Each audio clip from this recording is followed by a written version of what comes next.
The Maracot Deep by Sir Arthur Conan Doyle. Section 1. Since these papers have been put into my hands to edit, I will begin by reminding the public of the sad loss of the steamship Stratford, which started a year ago upon a voyage for the purpose of oceanography and the study of deep-sea life. The expedition had been organized by Dr. Maracot, the famous author of pseudo-coralline formations and the morphology of the lamellibranchs. Dr. Maracot had with him Mr. Cyrus Headley, formerly assistant at the Zoological Institute of Cambridge, Massachusetts, and at the time of the voyage Rhodes Scholar at Oxford. Captain Howie, an experienced navigator, was in charge of the vessel, and there was a crew of 23 men, including an American mechanic from the Maribank Works, Philadelphia. This whole party has utterly disappeared, and the only word ever heard of the ill-fated steamer was from the report of a Norwegian bark which actually saw a ship, closely corresponding with her description, go down in the great gale of the autumn of 1926. A lifeboat, marked Stratford, was found later in the neighborhood of the tragedy, together with some deck gratings, a lifebuoy, and a spar. This, coupled with the long silence, seemed to make it absolutely sure that the vessel and her crew would never be heard of more. Her fate is rendered more certain by the strange wireless message received at the time, which, though incomprehensible in parts, left little doubt as to the fate of the vessel. This I will quote later. There were some remarkable points about the voyage of the Stratford which caused comment at the time. One was the curious secrecy observed by Professor Maracot.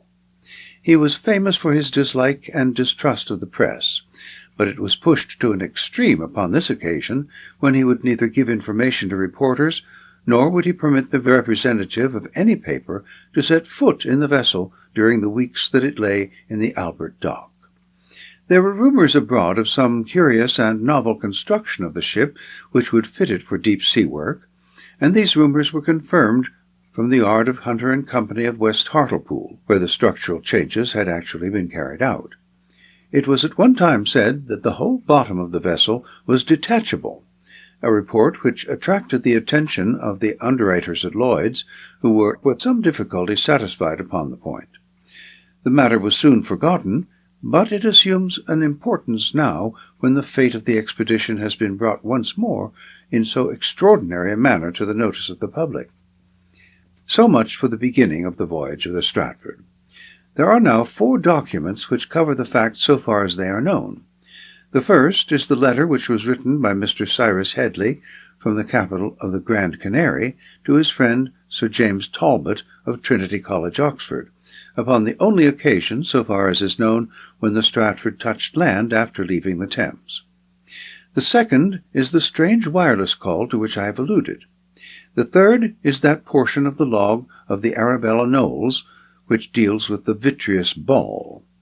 The fourth and last is the amazing contents of that receptacle, which either represent a most cruel and complex mystification, or else open up a fresh chapter in human experience, the importance of which cannot be exaggerated. With this preamble, I will now give Mr. Headley's letter, which I owe to the courtesy of Sir James Talbot, and which has not previously been published. It is dated October 1st, 1926. I am mailing this, my dear Talbot, from Porto de la Luz, where we have put in for a few days of rest. My principal companion in the voyage has been Bill Scanlon, the head mechanic, who, as a fellow countryman and also as a very entertaining character, has become my natural associate. However, I am alone this morning, as he has what he describes as a date with a skirt. You see, he talks as Englishmen expect every real American to talk. He would be accepted as the true breed. The mere force of suggestion makes me guess and reckon when I am with my English friends. I feel that they would never really understand that I was a Yankee if I did not. However, I am not on those terms with you, so let me assure you right now that you will not find anything but pure Oxford in the epistle which I am now mailing to you. You met Maracot at the Mitre, so you know the dry chip of a man that he is. I told you, I think, how he came to pitch for me for the job. He inquired from old Somerville of the Zoological Institute, who sent him my prize essay on the pelagic crabs, and that did the trick. Of course, it is splendid to be on such a congenial errand, but I wish it wasn't with such an animated mummy as Maracot. He is inhuman in his isolation and his devotion to his work. "The world's stiffest stiff," says Bill Scanlon. And yet you can't but admire such complete devotion. Nothing exists outside his own science. I remember that you laughed when I asked him what I ought to read as a preparation, and he said that for serious study I should read the collected edition of his own works, but for relaxation, Haeckel's Plankton Studien. I know him no better now than I did in that little parlour looking out on the Oxford High. He says nothing, and his gaunt, austere face, the face of a Savonarola, or rather, perhaps, of a Torquemada, never relapses into geniality.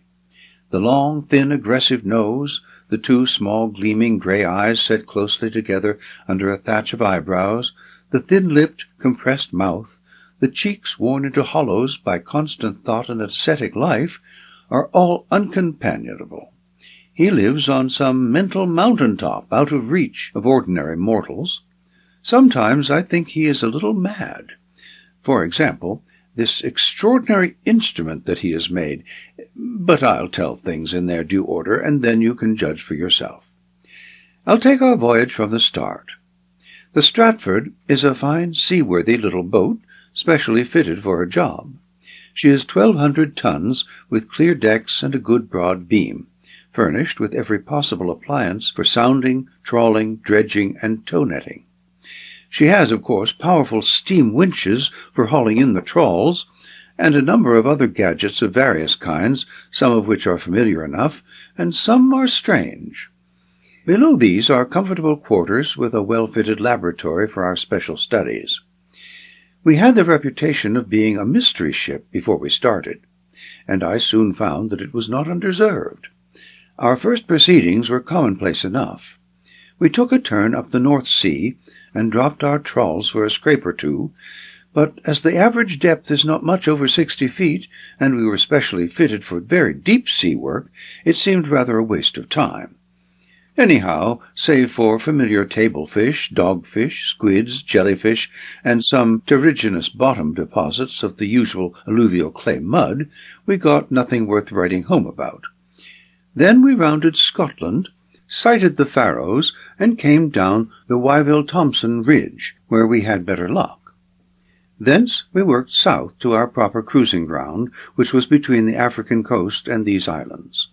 We nearly grounded on Fuerteventura one moonless night, but save for that our voyage was uneventful. During these first weeks I tried to make friends with Maracot, but it was not easy work. First of all, he is the most absorbed and absent-minded man in the world. You will remember how you smiled when he gave the elevator boy a penny under the impression that he was in a streetcar. Half the time he is utterly lost in his thoughts, and seems hardly aware of where he is or what he is doing. Then, in the second place, he is secretive to the last degree. He is continually working at papers and charts, which he shuffles away when I happen to enter the cabin.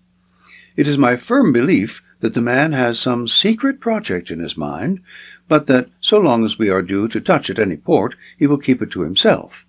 That is the impression which I have received, and I find that Bill Scanlon is of the same opinion. "Say, Mr. Headley," said he one evening, when I was seated in the laboratory, testing out the salinity of samples from our hydrographic soundings, "what do you figure out this guy has in his mind? What do you reckon that he means to do?" "I suppose," said I, "that we shall do what the Challenger and a dozen other exploring ships have done before us, and add a few more species to the list of fish, and a few more entries to the bathymetric chart." "Not on your life," said he. "If that's your opinion, you've got to guess again. First of all, what am I here for, anyhow?" "In case the machinery goes wrong," I hazarded. "Machinery nothing. The ship's machinery is in charge of McLaren, the Scotch engineer. No, sir, it wasn't to run a donkey engine that the Marybank folk sent out their star performer. If I pull down $50 a week, it's not for nix. Come here, and I'll make you wise to it. He took a key from his pocket and opened a door at the back of the laboratory, which led us down a companion ladder to a section of the hold which was cleared right across, save for 4 large glittering objects, half exposed amid the straw of their huge packing cases. They were flat sheets of steel, with elaborate bolts and rivets along the edges. Each sheet was about 10 foot square and 1.5 inches thick, with a circular gap of 18 inches in the middle. "What in thunder is it?" I asked. Bill Scanlon's queer face — he looks halfway between a vaudeville comic and a prize-fighter — broke into a grin at my astonishment. "That's my baby, sir," he quoted. "Yes, Mr. Headley, that's what I am here for. There is a steel bottom to the thing. It's in that big case yonder. Then there is a top, kind of arched, and a great ring for a chain or rope. Now, look here at the bottom of the ship." There was a square wooden platform there, with projecting screws at each corner, which showed that it was detachable. "There is a double bottom," said Scanlon. "It may be that this guy is clean loco, or it may be that he has more in his block than we know. But if I read him right, he means to build up a kind of room — the windows are in storage here — and lower it through the bottom of the ship. He's got electric searchlights here, and I allow that he plans to shine 'em through the round portholes and see what's going on around. He could have put a crystal sheet into the ship, like the Catalina Island boats, if that was all he had in his mind," said I. "You said a mouthful," said Bill Scanlon, scratching his head. "I can't figure it out nohow. The only one sure thing is that I've been sent to be under his orders and to help him with the darn fool thing all I can. He has said nothing up to now, so I've said the same, but I'll just snoop around, and if I wait long enough, I'll learn all there is to know." So that was how I first got on to the edge of our mystery. We ran into some dirty weather after that, and then we got to work doing some deep-sea trawling northwest of Cape Juba, just outside the continental slope, and taking temperature readings and salinity records. It's a sporting proposition, this deep-sea dragging, with a Peterson otter trawl gaping 20 feet wide for everything that comes its way, sometimes down 1/4 of a mile, and bringing up one lot of fish, sometimes half a mile, and quite a different lot every stratum of ocean with its own inhabitants, as separate as so many continents. Sometimes from the bottom we would just bring up 1/2 ton of clear pink jelly, the raw material of life, or maybe it would be a scoop of pteropod ooze, breaking up under the microscope into millions of tiny round reticulated balls with amorphous mud between. I won't bore you with all the botulids and macrorids, the ascidians and the holothurians, and polyzoa and echinoderms.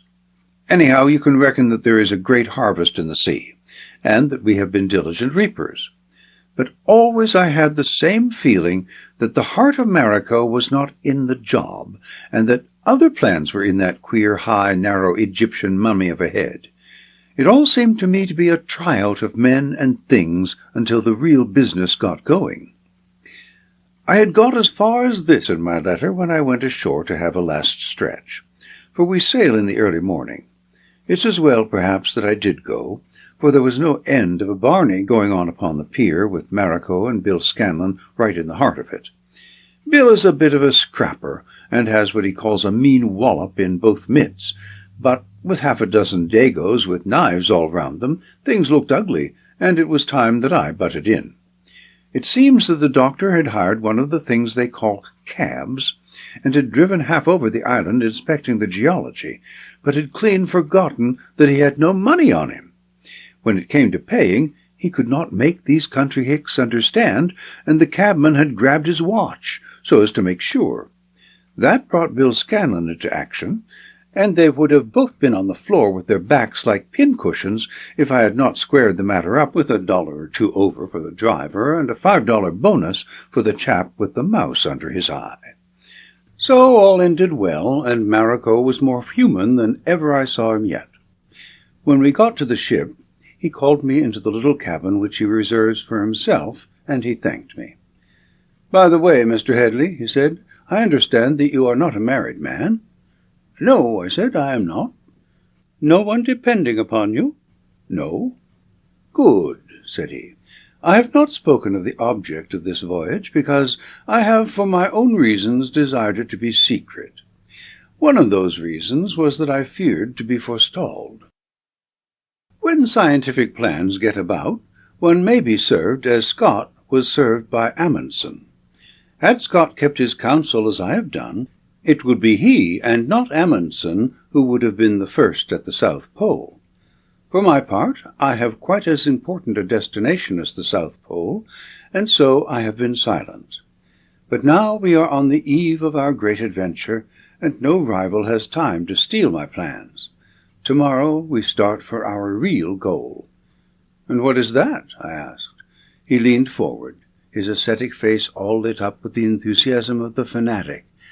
Our goal, said he, is the bottom of the Atlantic Ocean. And right here I ought to stop, for I expect it has taken away your breath as it did mine. If I were a story writer, I guess I should leave it at that. But as I am just a chronicler of what occurred, I may tell you that I stayed another hour in the cabin of old man Maracot, and that I learned a lot, which there is still just time for me to tell you, before the last shore-boat leaves. Yes, young man, said he, you may write freely now, for by the time your letter reaches England, we shall have made the plunge. This started him sniggering, for he has a queer dry sense of humour of his own. Yes, sir, the plunge is the right word on this occasion, a plunge which will be historic in the annals of science. Let me tell you in the first place that I am well convinced that the current doctrine as to the extreme pressure of the ocean at great depths is entirely misleading. It is perfectly clear that other factors exist which neutralize the effect, though I am not yet prepared to say what those factors may be. That is one of the problems which we may settle. Now, what pressure, may I ask, have you been led to expect under a mile of water? He glowered at me through his big horn spectacles. Not less than a ton to the square inch, I answered. Surely that has been clearly shown. The task of the pioneer has always been to disprove the thing which has been clearly shown. Use your brains, young man. You have been for the last month fishing up some of the most delicate bathic forms of life, creatures so delicate that you could hardly transfer them from the net to the tank without marring their sensitive shapes. Did you find that there was evidence upon them of this extreme pressure? The pressure, said I, equalized itself. It was the same within as without. Words, mere words, he cried, shaking his lean head impatiently. You have brought up round fish, such fish as Gastrostomus globulus. Would they not have been squeezed flat had the pressure been as you imagine? Or look at our otterboards. They are not squeezed together at the mouth of the trawl. But the experience of divers, certainly it holds good up to a point. They do find a sufficient increase of pressure to influence what is perhaps the most sensitive organ of the body, the interior of the ear. But as I plan it, we shall not be exposed to any pressure at all. We shall be lowered in a steel cage with crystal windows on each side for observation. If the pressure is not strong enough to break in 1.5 inches of toughened double-nickeled steel, then it cannot hurt us. It is an extension of the experiment of the Williamson brothers at Nassau, with which no doubt you are familiar. If my calculation is wrong, well, you say that no one is dependent upon you. We shall die in a great adventure. Of course, if you would rather stand clear, I can go alone. It seemed to me the maddest kind of scheme, and yet you know how difficult it is to refuse a dare. I played for time while I thought it over. How deep do you propose to go, sir? I asked. He had a chart pinned upon the table, and he placed the end of his compasses upon a point which lies to the southwest of the Canaries. Last year I did some sounding in this part, said he. There is a pit of great depth. We got 25,000 feet there. I was the first to report it. Indeed, I trust that you will find it on the charts of the future as the Maracot Deep. But "Good God, sir," I cried, "you don't propose to descend into an abyss like that?" "No, no," he answered, smiling. "Neither our lowering chain nor our air tubes reach beyond half a mile. But I was going to explain to you that round this deep crevasse, which has no doubt been formed by volcanic forces long ago, there is a raised ridge or narrow plateau, which is not more than 300 fathoms under the surface." 300 fathoms, a third of a mile? "Yes, roughly a third of a mile. It is my present intention that we shall be lowered in our little pressure-proof lookout station onto this submarine bank. There we shall make such observations as we can. A speaking tube will connect us with the ship so that we can give our directions. There should be no difficulty in the matter. When we wish to be hauled up, we have only to say so. And the air will be pumped down to us, but it will be pitch dark. That, I fear, is undoubtedly true. The experiments of Foll and Saracen at the Lake of Geneva show that even the ultraviolet rays are absent at that depth. But does it matter? We shall be provided with the powerful electric illumination from the ship's engines, supplemented by 6 2-volt Hellison's dry cells connected together so as to give a current of 12 volts. That, with a Lucas Army signaling lamp as a movable reflector, should serve our turn. Any other difficulties? If our airlines tangle? They won't tangle. And as a reserve we have compressed air in tubes which would last us 24 hours. Well, have I satisfied you? Will you come? It was not an easy decision. The brain works quickly, and imagination is a mighty vivid thing. I seemed to realize that black box down in the primeval depths, to feel the foul, twice-breathed air, and then to see the walls sagging, bulging inwards, rending at the joints, with the water spouting in at every rivet-hole and crevice, and crawling up from below. It was a slow, dreadful death to die. But I looked up, and there were the old man's fiery eyes fixed upon me with the exultation of a martyr to science. It's catching, that sort of enthusiasm, and if it be crazy, it is at least noble and unselfish. I caught fire from his great flame, and I sprang to my feet with my hand out. "Doctor, I'm with you to the end," said I. "I knew it," said he.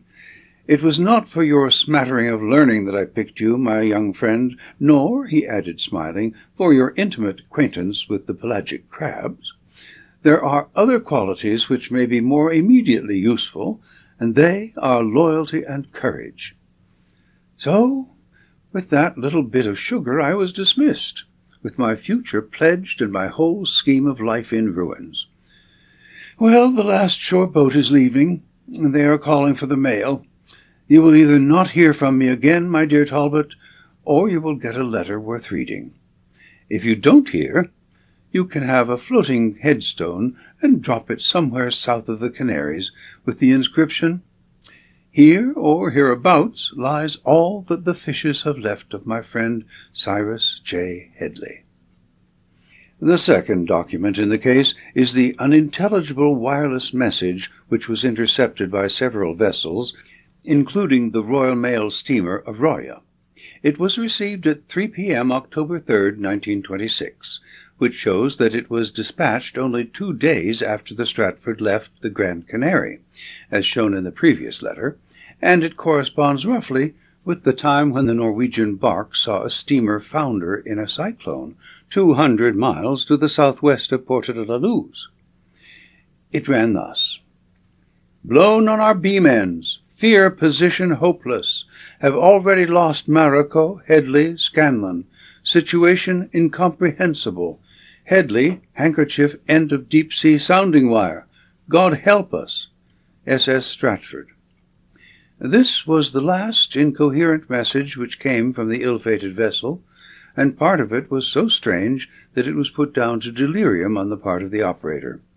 It seemed, however, to leave no doubt as to the fate of the ship.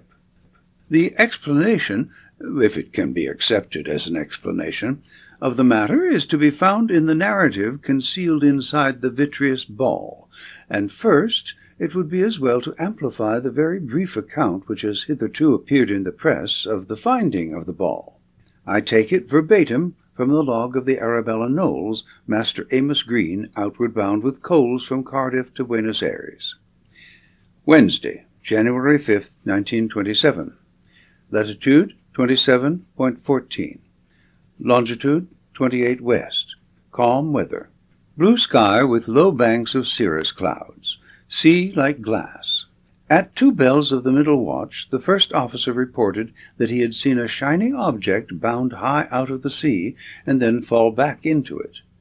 His first impression was that it was some strange fish, but on examination with his glasses he observed that it was a silvery globe or ball, which was so light that it lay, rather than floated, on the surface of the water. I was called and saw it, as large as a football, gleaming brightly about half a mile off on our starboard beam. I stopped the engines and called away the quarter-boat under the second mate, who picked the thing up and brought it aboard. On examination, it proved to be a ball made of some sort of very tough glass, and filled with a substance so light that when it was tossed in the air it wavered about like a child's balloon. It was nearly transparent, and we could see what looked like a roll of paper inside it. The material was so tough, however, that we had the greatest possible difficulty in breaking the ball open and getting at the contents. A hammer would not crack it, and it was only when the chief engineer nipped it in the throw of the engine that we were able to smash it. Then I am sorry to say that it dissolved into sparkling dust, so that it was impossible to collect any good-sized piece for examination. We got the paper, however, and having examined it and concluded that it was of great importance, we laid it aside with the intention of handing it over to the British consul when we reached the Plate River. Man and boy, I have been at sea for 35 years, but this is the strangest thing that ever befell me, and so says every man aboard this ship. I leave the meaning of it all to wiser heads than mine. So much for the genesis of the narrative of Cyrus J. Headley, which we will now give exactly as written. Whom am I writing to? Well, I suppose I may say to the whole wide world. But as that is rather a vague address, I'll aim at my friend Sir James Talbot of Oxford University, for the reason that my last letter was to him, and this may be regarded as a continuation. I expect the odds are 100 to 1 that this ball, even if it should see the light of day and not be gulped by a shark in passing, will toss about on the waves and never catch the eye of the passing sailor. And yet it's worth trying, and Maracot is sending up another, so between us it may be that we shall get our wonderful story to the world. Whether the world will believe it is another matter, I guess, but when folk look at the ball with its vitrine cover and note its contents of Levigen gas, they will surely see for themselves that there is something here that is out of the ordinary. You, at any rate, Talbot, will not throw it aside unread. If anyone wants to know how the thing began, and what we were trying to do, he can find it all in a letter I wrote you on October 1st last year, the night before we left Porto de la Luz. By George, if I had known what was in store for us, I think I should have sneaked into a shore-boat that night. And yet, well, maybe even with my eyes open, I would have stood by the doctor and seen it through. On second thoughts, I have not a doubt that I would. Well, starting from the day that we left Gran Canary, I will carry on with my experiences.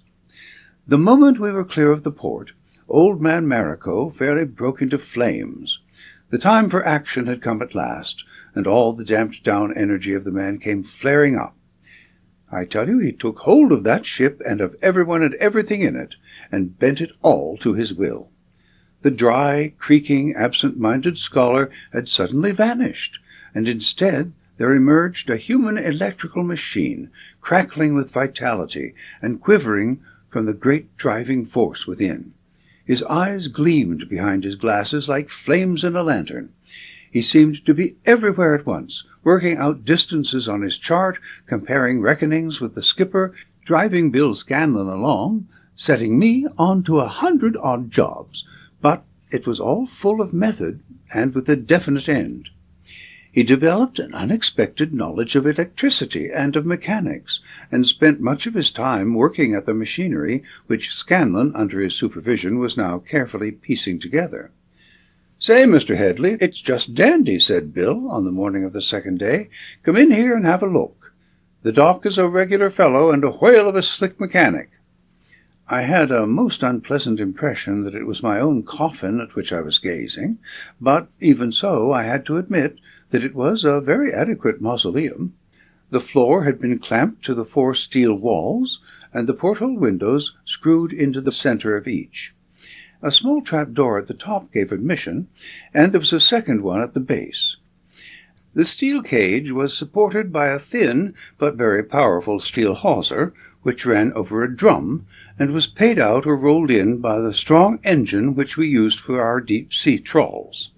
The hawser, as I understood, was nearly half a mile in length, the slack of it coiled round bollards on the deck.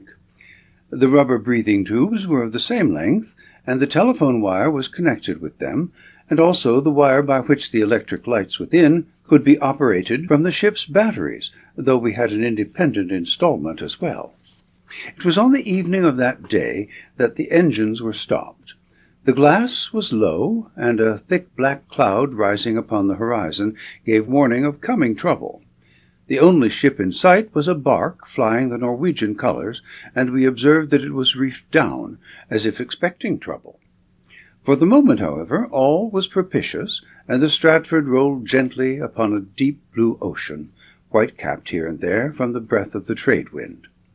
Bill Scanlon came to me in my laboratory with more show of excitement than his easy-going temperament had ever permitted him to show. "Look at here, Mr. Headley," said he. "They've lowered that contraption into a well in the bottom of the ship. Do you figure that the boss is going down in it?" "Certain sure, Bill, and I am going with him." "Well, well, you are sure bunghouse, the two of you, to think of such a thing. But I'd feel a cheapskate if I let you go alone." "It is no business of yours, Bill." "Well, I just feel that it is. Sure, I'd be as yellow as a chink with the jaundice if I let you go alone. Marybank sent me here to look after the machinery, and if the machinery is down at the bottom of the sea, then it's a sure thing that it's me for the bottom. Where those steel castings are, that's the address of Bill Scanlon, whether the folk round him are crazy or no." It was useless to argue with him, so one more was added to our little suicide club, and we just waited for our orders. All night they were hard at work upon the fittings, and it was after an early breakfast that we descended into the hold, ready for our adventure. The steel cage had been half lowered into the false bottom, and we now descended one by one through the upper trap-door, which was closed and screwed down behind us, Captain Howie with a most lugubrious face having shaken hands with each of us as we passed him. We were then lowered a few more feet, the shutter drawn above our heads, and the water admitted to test how far we were really seaworthy. The cage stood the trial well, every joint fitted exactly, and there was no sign of any leakage. Then the lower flap in the hold was loosened, and we hung suspended in the ocean beneath the level of the keel. It was really a very snug little room, and I marveled at the skill and foresight with which everything had been arranged. The electric illumination had not been turned on, but the semi-tropical sun shone brightly through the bottle-green water at either porthole. Some small fish were flickering here and there, streaks of silver against the green background. Inside there was a settee round the little room, with a bathymetric dial, a thermometer, and other instruments ranged above it. Beneath the settee was a row of pipes, which represented our reserve supply of compressed air in case the tube should fail us. Those tubes opened out above our heads, and the telephonic apparatus hung beside them. We could all hear the mournful voice of the captain outside. "Are you really determined to go?" he asked. "We are quite all right," the doctor answered impatiently. "You will lower slowly and have someone at the receiver all the time. I will report conditions. When we reach the bottom, remain as you are until I give instructions. It will not do to put too much strain upon the hawser, but a slow movement of a couple of knots an hour should be well within its strength. And now, lower away!" He yelled out the two words with the scream of a lunatic. It was the supreme moment of his life, the fruition of all his brooding dreams. For an instant I was shaken by the thought that we were really in the power of a cunning, plausible monomaniac. Bill Scanlon had the same thought, for he looked across at me with a rueful grin and touched his forehead. But after that one wild outburst, our leader was instantly his sober, self-contained self once more. Indeed, one had but to look at the order and forethought which showed itself in every detail around us to be reassured as to the power of his mind. But now all our attention was diverted to the wonderful new experience which every instant was providing. Slowly the cage was sinking into the depths of the ocean. Light green water turned to dark olive. That again deepened into a wonderful blue, a rich, deep blue, gradually thickening to a dusky purple. Lower and lower we sank, 100 feet, 200 feet, 300. The valves were acting to perfection.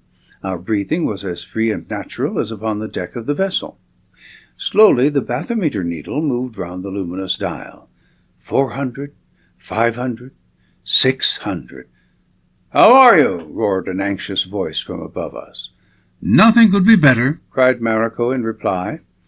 But the light was failing. There was now only a dim grey twilight, which rapidly changed to utter darkness. "Stop her!" shouted our leader. We ceased to move, and hung suspended at 700 feet below the surface of the ocean. I heard the click of the switch, and the next instant we were flooded with glorious golden light, which poured out through each of our side windows, and sent long glimmering vistas into the waste of waters round us. With our faces against the thick glass, each at our own porthole, we gazed out into such a prospect as man had never seen. Up to now we had known these strata by the sight of the few fish which had been too slow to avoid our clumsy trawl, or too stupid to escape a dragnet.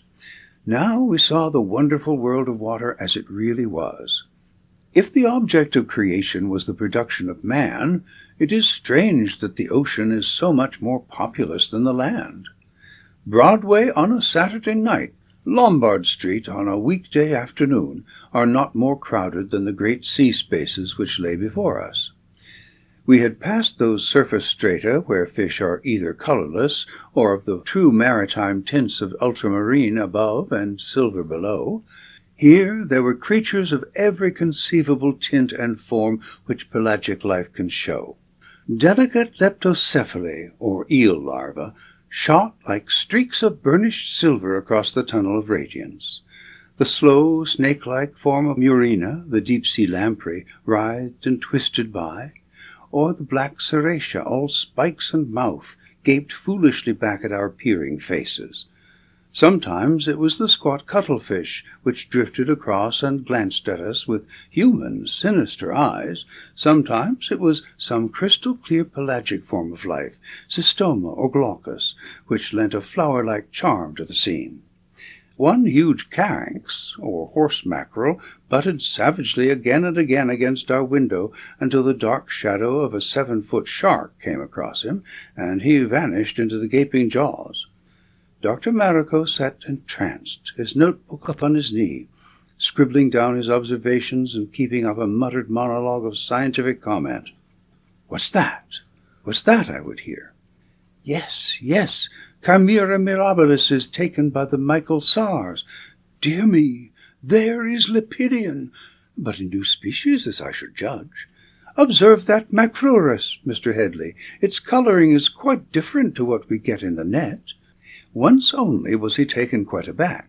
It was when a long oval object shot with great speed past his window from above, and left a vibrating tail behind it, which extended as far as we could see above us and below.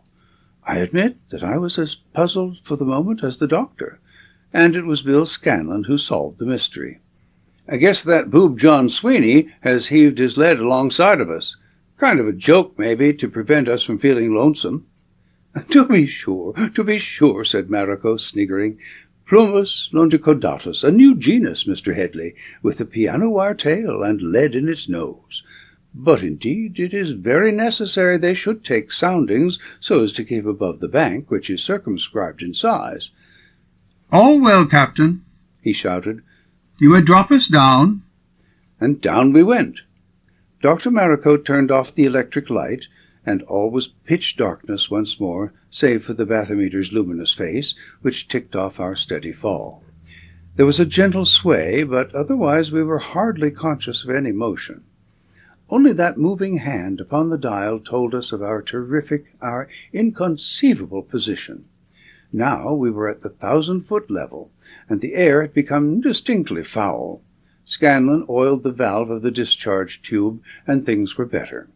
At 1,500 feet we stopped, and swung in mid-ocean with our lights blazing once more. Some great dark mass passed us here, but whether swordfish or deep-sea shark or monster of unknown breed was more than we could determine. The doctor hurriedly turned off the lights. "There lies our chief danger," said he.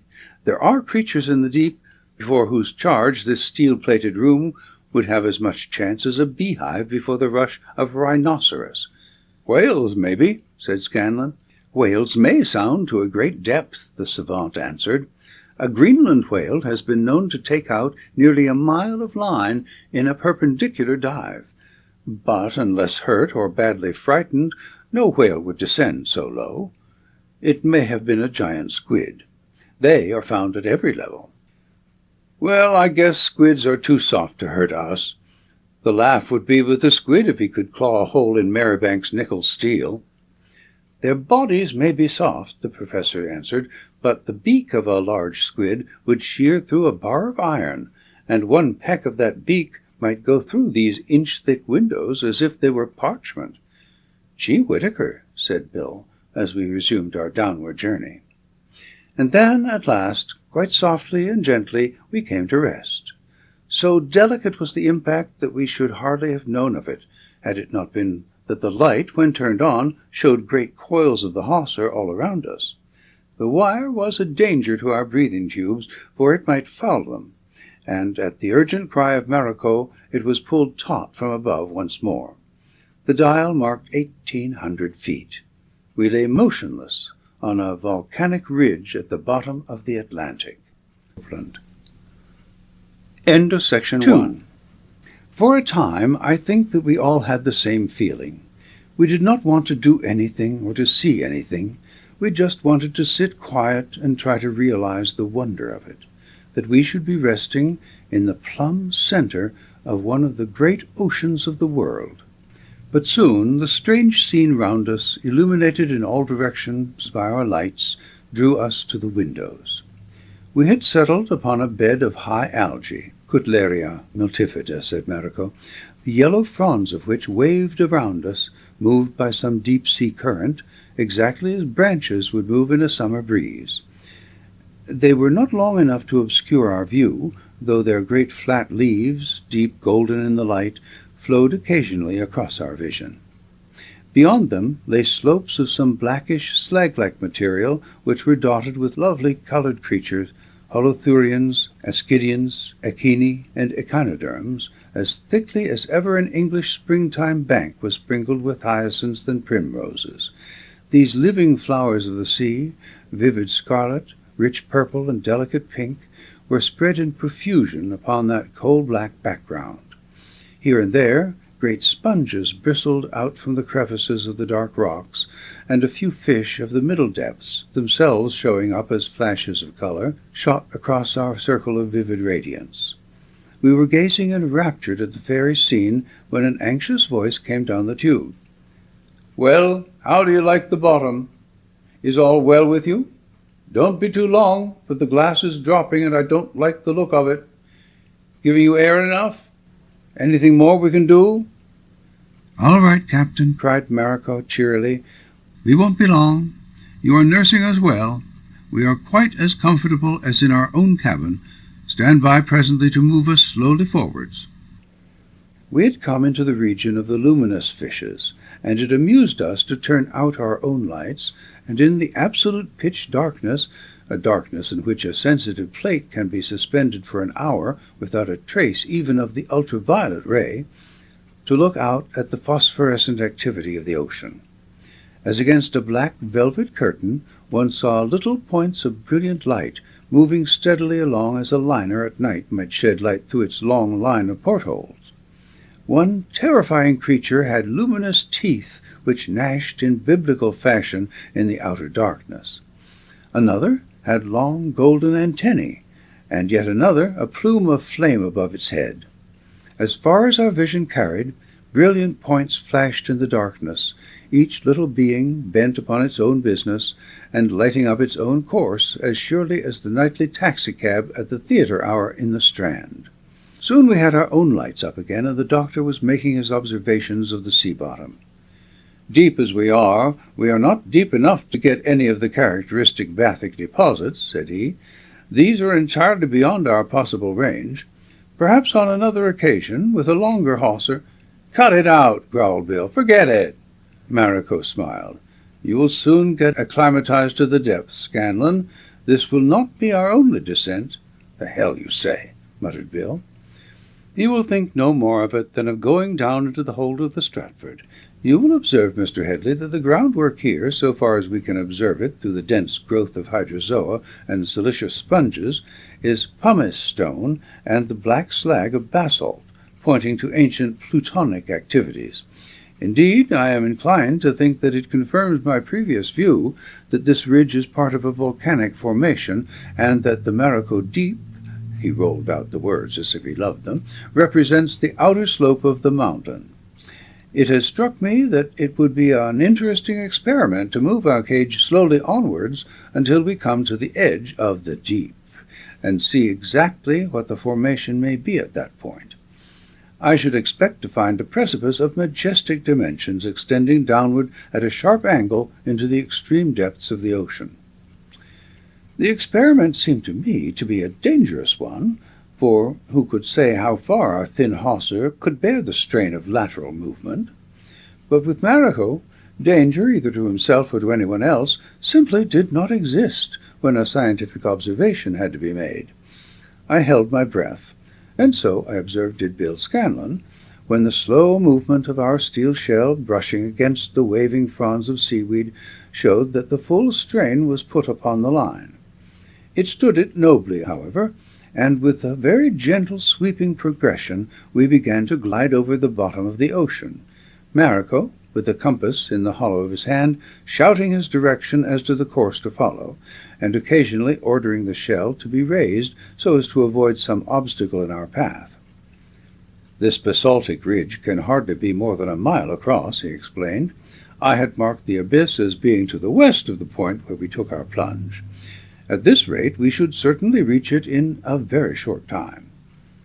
We slid without any check over the volcanic plain, all feathered by the waving golden algae, and made beautiful by the gorgeous jewels of nature's cutting, flaming out from their setting of jet. Suddenly the doctor dashed to the telephone. "Stop her!" he cried. "We are there!" A monstrous gap had opened suddenly before us. It was a fearsome place, the vision of a nightmare. Black, shining cliffs of basalt fell sheer down into the unknown. Their edges were fringed with dangling laminaria, as ferns might overhang some earthly gorge. But beneath that tossing, vibrating rim, there were only the black, gleaming walls of the chasm. The rocky edge curved away from us, but the abyss might be of any breadth, for our lights failed to penetrate the gloom which lay before us. When a Lucas signaling lamp was turned downwards, it shot out a long golden lane of parallel beams extending down, down, down, until it was quenched in the gloom of the terrible chasm beneath us. "It is indeed wonderful," cried Maracot, gazing out with a pleased proprietary expression upon his thin, eager face. "For depth, I need not say that it has often been exceeded.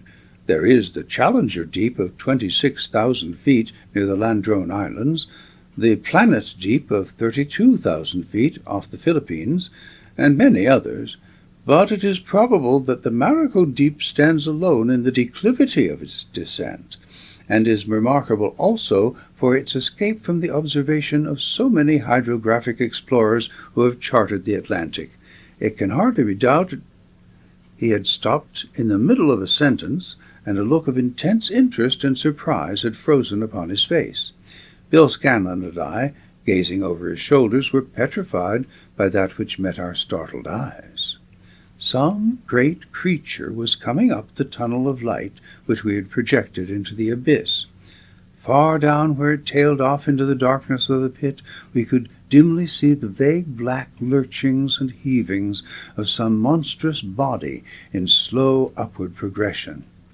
Paddling in clumsy fashion, it was rising with dim flickerings to the edge of the gulf. Now, as it came nearer, it was right in the beam, and we could see its dreadful form more clearly. It was a beast unknown to science, and yet with an analogy to much with which we are familiar. Too long for a huge crab, and too short for a giant lobster, it was moulded more upon the lines of the crayfish, with two monstrous nippers outstretched on either side, and a pair of 16-foot antennae which quivered in front of its black, dull, sullen eyes. The carapace, light yellow in color, may have been 10 feet across, and its total length, apart from the antennae, must have been not less than 30. "Wonderful!" cried Maracot, scribbling desperately in his notebook. "Semi-pediculated eyes, elastic lamellae, family Crustacea, species unknown. Crustaceous Maracote, why not? Why not? By gosh, I'll pass its name, but it seems to me it's coming our way," cried Bill. "Say, Doc, what about putting our light out?" "Just one moment while I note the reticulations," cried the naturalist. Yes, that will do." He clicked off the switch, and we were back in our inky darkness, with only the darting lights outside like meteors on a moonless night. "That beast is sure the world's worst," said Bill, wiping his forehead. "I felt like the morning after a bottle of Prohibition hooch." "It is certainly terrible to look at," Maracot remarked, "and perhaps terrible to deal with also, if we were really exposed to those monstrous claws. But inside our steel case we can afford to examine him in safety and at our ease." He had hardly spoken when there came a rap, as from a pickaxe, upon our outer wall. Then there was a long-drawn rasping and scratching, ending in another sharp rap. "Say, he wants to come in," cried Bill Scanlon in alarm. "By gosh, we want no admission painted on this shack."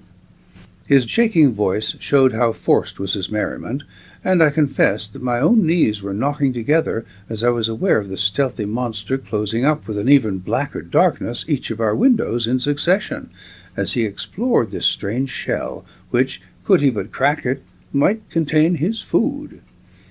"He can't hurt us," said Maracot, but there was less assurance in his tone. "Maybe it would be as well to shake the brute off." He hailed the captain up the tube. "Pull us up 20 or 30 feet, he cried. A few seconds later we rose from the lava plain and swung gently in the still water. But the terrible beast was pertinacious.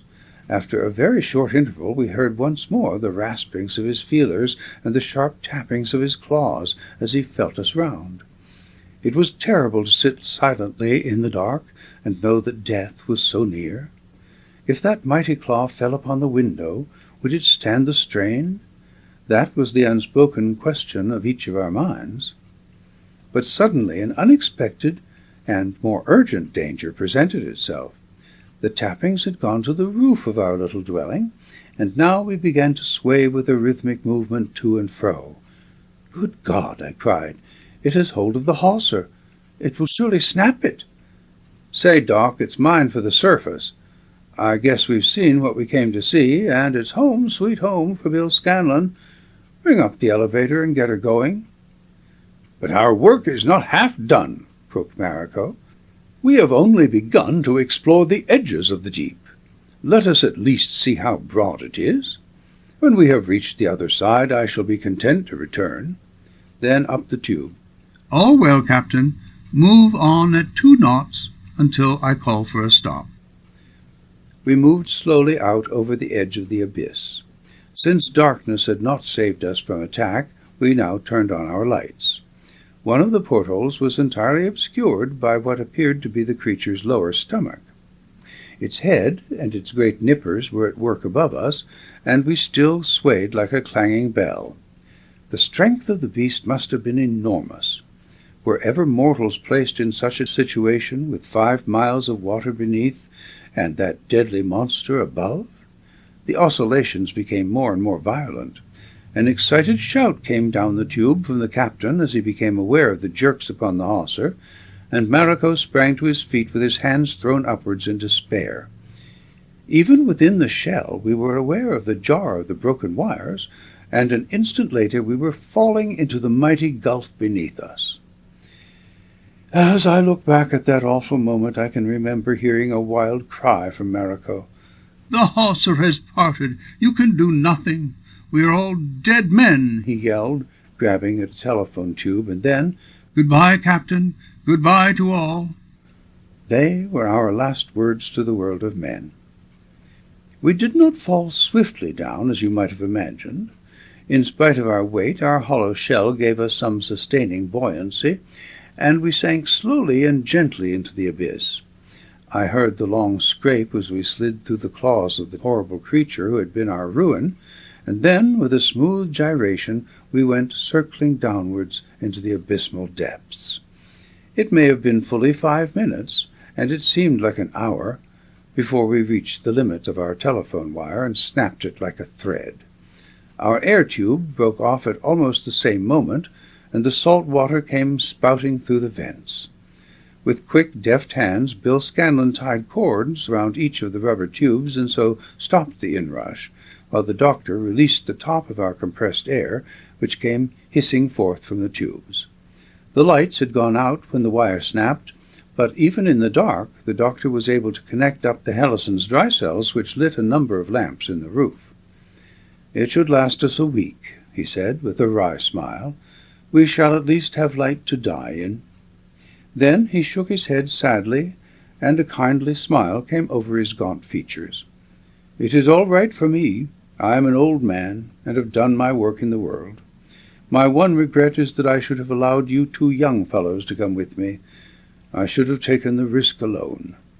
I simply shook his hand in reassurance, for indeed there was nothing I could say. Bill Scanlon, too, was silent. Slowly we sank, marking our pace by the dark fish shadows which flitted past our windows.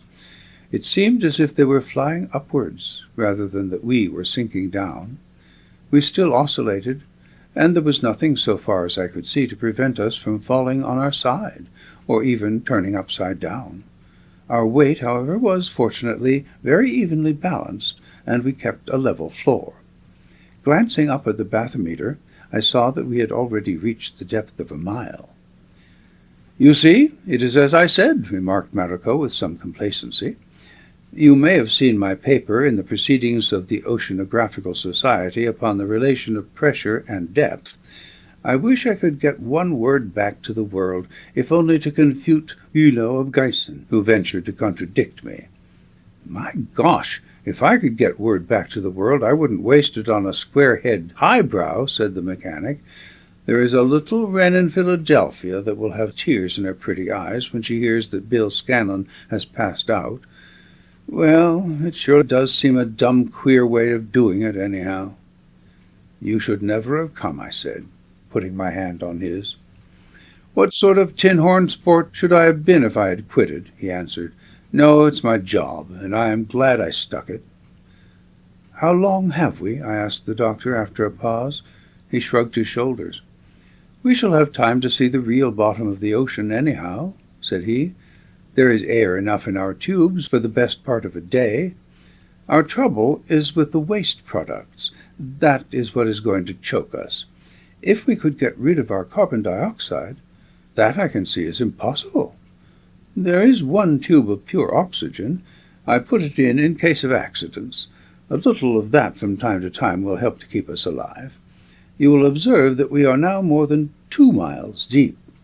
"Why should we try to keep ourselves alive? The sooner it is over, the better," said I. "That's the dope," cried Scanlan. "Cut loose and have done with it." "And miss the most wonderful sight that man's eye has ever seen?" said Maracot. "It would be treason to science. Let us record facts to the end, even if they should be forever buried with our bodies. Play the game out." "Some sport, the doc," said Scanlan. "I guess he has the best guts of the bunch. Let us see the spiel to an end."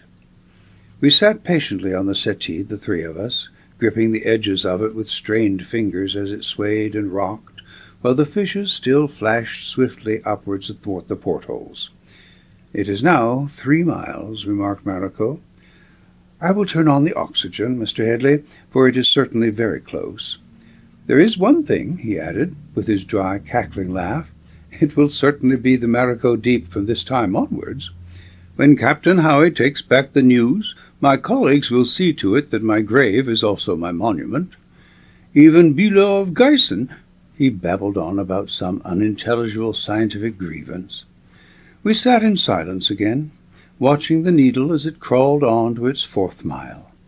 At one point we struck something heavy, which shook us so violently that I feared that we should turn upon our side. It may have been a huge fish, or conceivably we may have bumped upon some projection of the cliff, over the edge of which we had been precipitated. That edge had seemed to us at the time to be such a wondrous depth, and now, looking back at it from our dreadful abyss, it might almost have been the surface. Still we swirled and circled lower and lower through the dark green waste of waters. 25,000 feet now was registered upon the dial. "We are nearly at our journey's end," said Maracot. "My Scots recorder gave me 26,700 last year at the deepest point. We shall know our fate within a few minutes.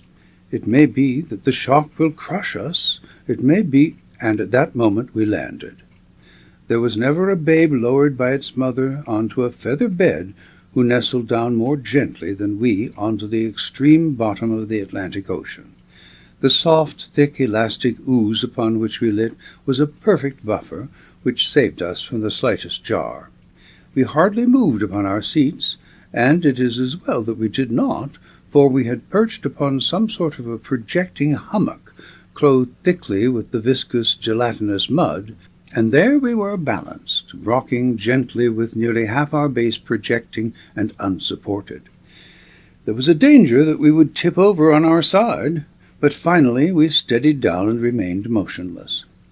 As we did so, Dr. Maracot, staring out through his porthole, gave a cry of surprise and hurriedly turned out our electric light. To our amazement we could still see clearly. There was a dim, misty light outside which streamed through our porthole like the cold radiance of a winter morning. We looked out at the strange scene, and with no help from our own lights, we could see clearly for some 100 yards in each direction. It was impossible, inconceivable, but nonetheless the evidence of our senses told us that it was a fact. The great ocean floor is luminous. "Why not?" cried Maracot, when we had stood for a minute or two in silent wonder. "Should I not have foreseen it? What is this pteropod or globigerina ooze? Is it not the product of decay, the mouldering bodies of a billion organic creatures? And is decay not associated with phosphorescent luminosity? Where in all creation would it be seen if it were not here? Ah, it is indeed hard that we should have such a demonstration and be unable to send our knowledge back to the world." "And yet," I remarked, "we have scooped 1/2 ton of radiolarian jelly at a time, and detected no such radiance." "It would lose it, doubtless, in its long journey to the surface. But what is 1/2 ton compared to these far-stretching plains of slow putrescence? And see, he cried in uncontrollable excitement, "the deep-sea creatures graze upon this organic carpet even as our herds on land graze upon the meadows." As he spoke, a flock of big black fish, heavy and squat, came slowly over the ocean bed towards us, nuzzling among the spongy growths and nibbling away as they advanced. Another huge red creature, like a foolish cow of the ocean, was chewing the cud in front of my porthole, and others were grazing here and there, raising their heads from time to time to gaze at this strange object which had so suddenly appeared among them. I could only marvel at Maracot, who in that foul atmosphere, seated under the very shadow of death, still obeyed the call of science, and scribbled his observations in his notebook. Without following his precise methods, I none the less made my own mental notes, which will remain forever as a picture stamped upon my brain. The lowest plains of ocean consist of red clay, but here it was overlaid by the grey Bathybian slime, which formed an undulating plain as far as our eyes could reach. This plain was not smooth, but was broken by numerous strange rounded hillocks, like that upon which we had perched, all glimmering in the spectral light. Between these little hills there darted great clouds of strange fish, many of them quite unknown to science, exhibiting every shade of colour, but black and red predominating. Maracot watched them with suppressed excitement, and chronicled them in his notes. The air had become very foul, and again we were only able to save ourselves by a fresh emission of oxygen. Curiously enough, we were all hungry, I should rather say ravenous, and we fell upon the potted beef with bread and butter, washed down by whisky and water, which the foresight of Maracot had provided. With my perceptions stimulated by this refreshment, I was seated in my lookout portal and longing for a last cigarette, when my eyes caught something which sent a whirl of strange thoughts and anticipations through my mind. I have said that the undulatory grey plain on every side of us was studded with what seemed like hummocks. A particularly large one was in front of my porthole, and I looked out at it within a range of 30 feet. There was some peculiar mark upon the side of it, and as I glanced along I saw to my surprise that this mark was repeated again and again, until it was lost round the curve. When one is so near death, it takes much to give one a thrill about anything connected with this world, but my breath failed me for a moment, and my heart stood still as I suddenly realized that it was a frieze at which I was looking, and that, barnacled and worn as it was, the hand of man had surely at some time carved these faded figures. Maracot and Scanlan crowded to my porthole and gazed out in utter amazement at these signs of the omnipresent energies of man. "It is a carving, for sure," cried Scanlan. "I guess this dump has been the roof of a building. Then these other ones are buildings also. Say, boss, we've dropped plumb onto a regular berg." "It is indeed an ancient city," said Maracot. "Geology teaches that the seas have once been continents and the continents seas, but I have always distrusted the idea that in times so recent as the Quaternary there could have been an Atlantic subsidence. Plato's report of Egyptian gossip had then a foundation of fact. These volcanic formations confirm the view that this subsidence was due to seismic activity." "There is regularity about these domes," I remarked. "I begin to think that they are not separate houses, but that they are cupolas and form the ornaments of the roof of some huge building." "I guess you are right," said Scanlan. "There are 4 big ones at the corners, and the small ones in lines between. It's some building if we could see the whole of it. You could put the whole Maribank plant inside it, and then some." "It has been buried up to the roof by the constant dropping from above," said Maracot. "On the other hand, it is not decayed. We have a constant temperature of a little over 32 degrees Fahrenheit in the great depths, which would arrest destructive processes. Even the dissolution of the bathic remains, which pave the floor of the ocean and incidentally give us this luminosity, must be a very slow one. But, dear me, this marking is not a frieze, but an inscription." There was no doubt that he was right. The same symbol recurred every here and there. These marks were unquestionably letters of some archaic alphabet. "I have made a study of Phoenician antiquities, and there is certainly something suggestive and familiar in these characters," said our leader. "Well, we have seen a buried city of ancient days, my friend, and we carry a wonderful piece of knowledge with us to the grave. There is no more to be learned. our book of knowledge is closed. I agree with you that the sooner the end comes, the better. It could not now be long delayed. The air was stagnant and dreadful. So heavy was it with carbon products that the oxygen could hardly force its way out against the pressure. By standing on the settee, one was able to get a gulp of purer air, but the mephitic reek was slowly rising. Dr. Maracot folded his arms with an air of resignation and sank his head upon his breast. Scanlan was now overpowered by the fumes and was already sprawling upon the floor. My own head was swimming, and I felt an intolerable weight at my chest. I closed my eyes, and my senses were rapidly slipping away. Then I opened them for one last glimpse of that world which I was leaving, and as I did so I staggered to my feet with a hoarse scream of amazement. A human face was looking in at us through the porthole. Was it my delirium? I clutched at the shoulder of Maracot and shook him violently. He sat up and stared, wonderstruck and speechless at this apparition. If he saw it as well as I, it was no figment of the brain. The face was long and thin, dark in complexion, with a short pointed beard, and two vivid eyes darting here and there in quick questioning glances, which took in every detail of our situation. The utmost amazement was visible upon the man's face. Our lights were now full on, and it must indeed have been a strange and vivid picture which presented itself to his gaze in that tiny chamber of death, where one man lay senseless and two others glared out at him with the twisted, contorted features of dying men, cyanosed by incipient asphyxiation.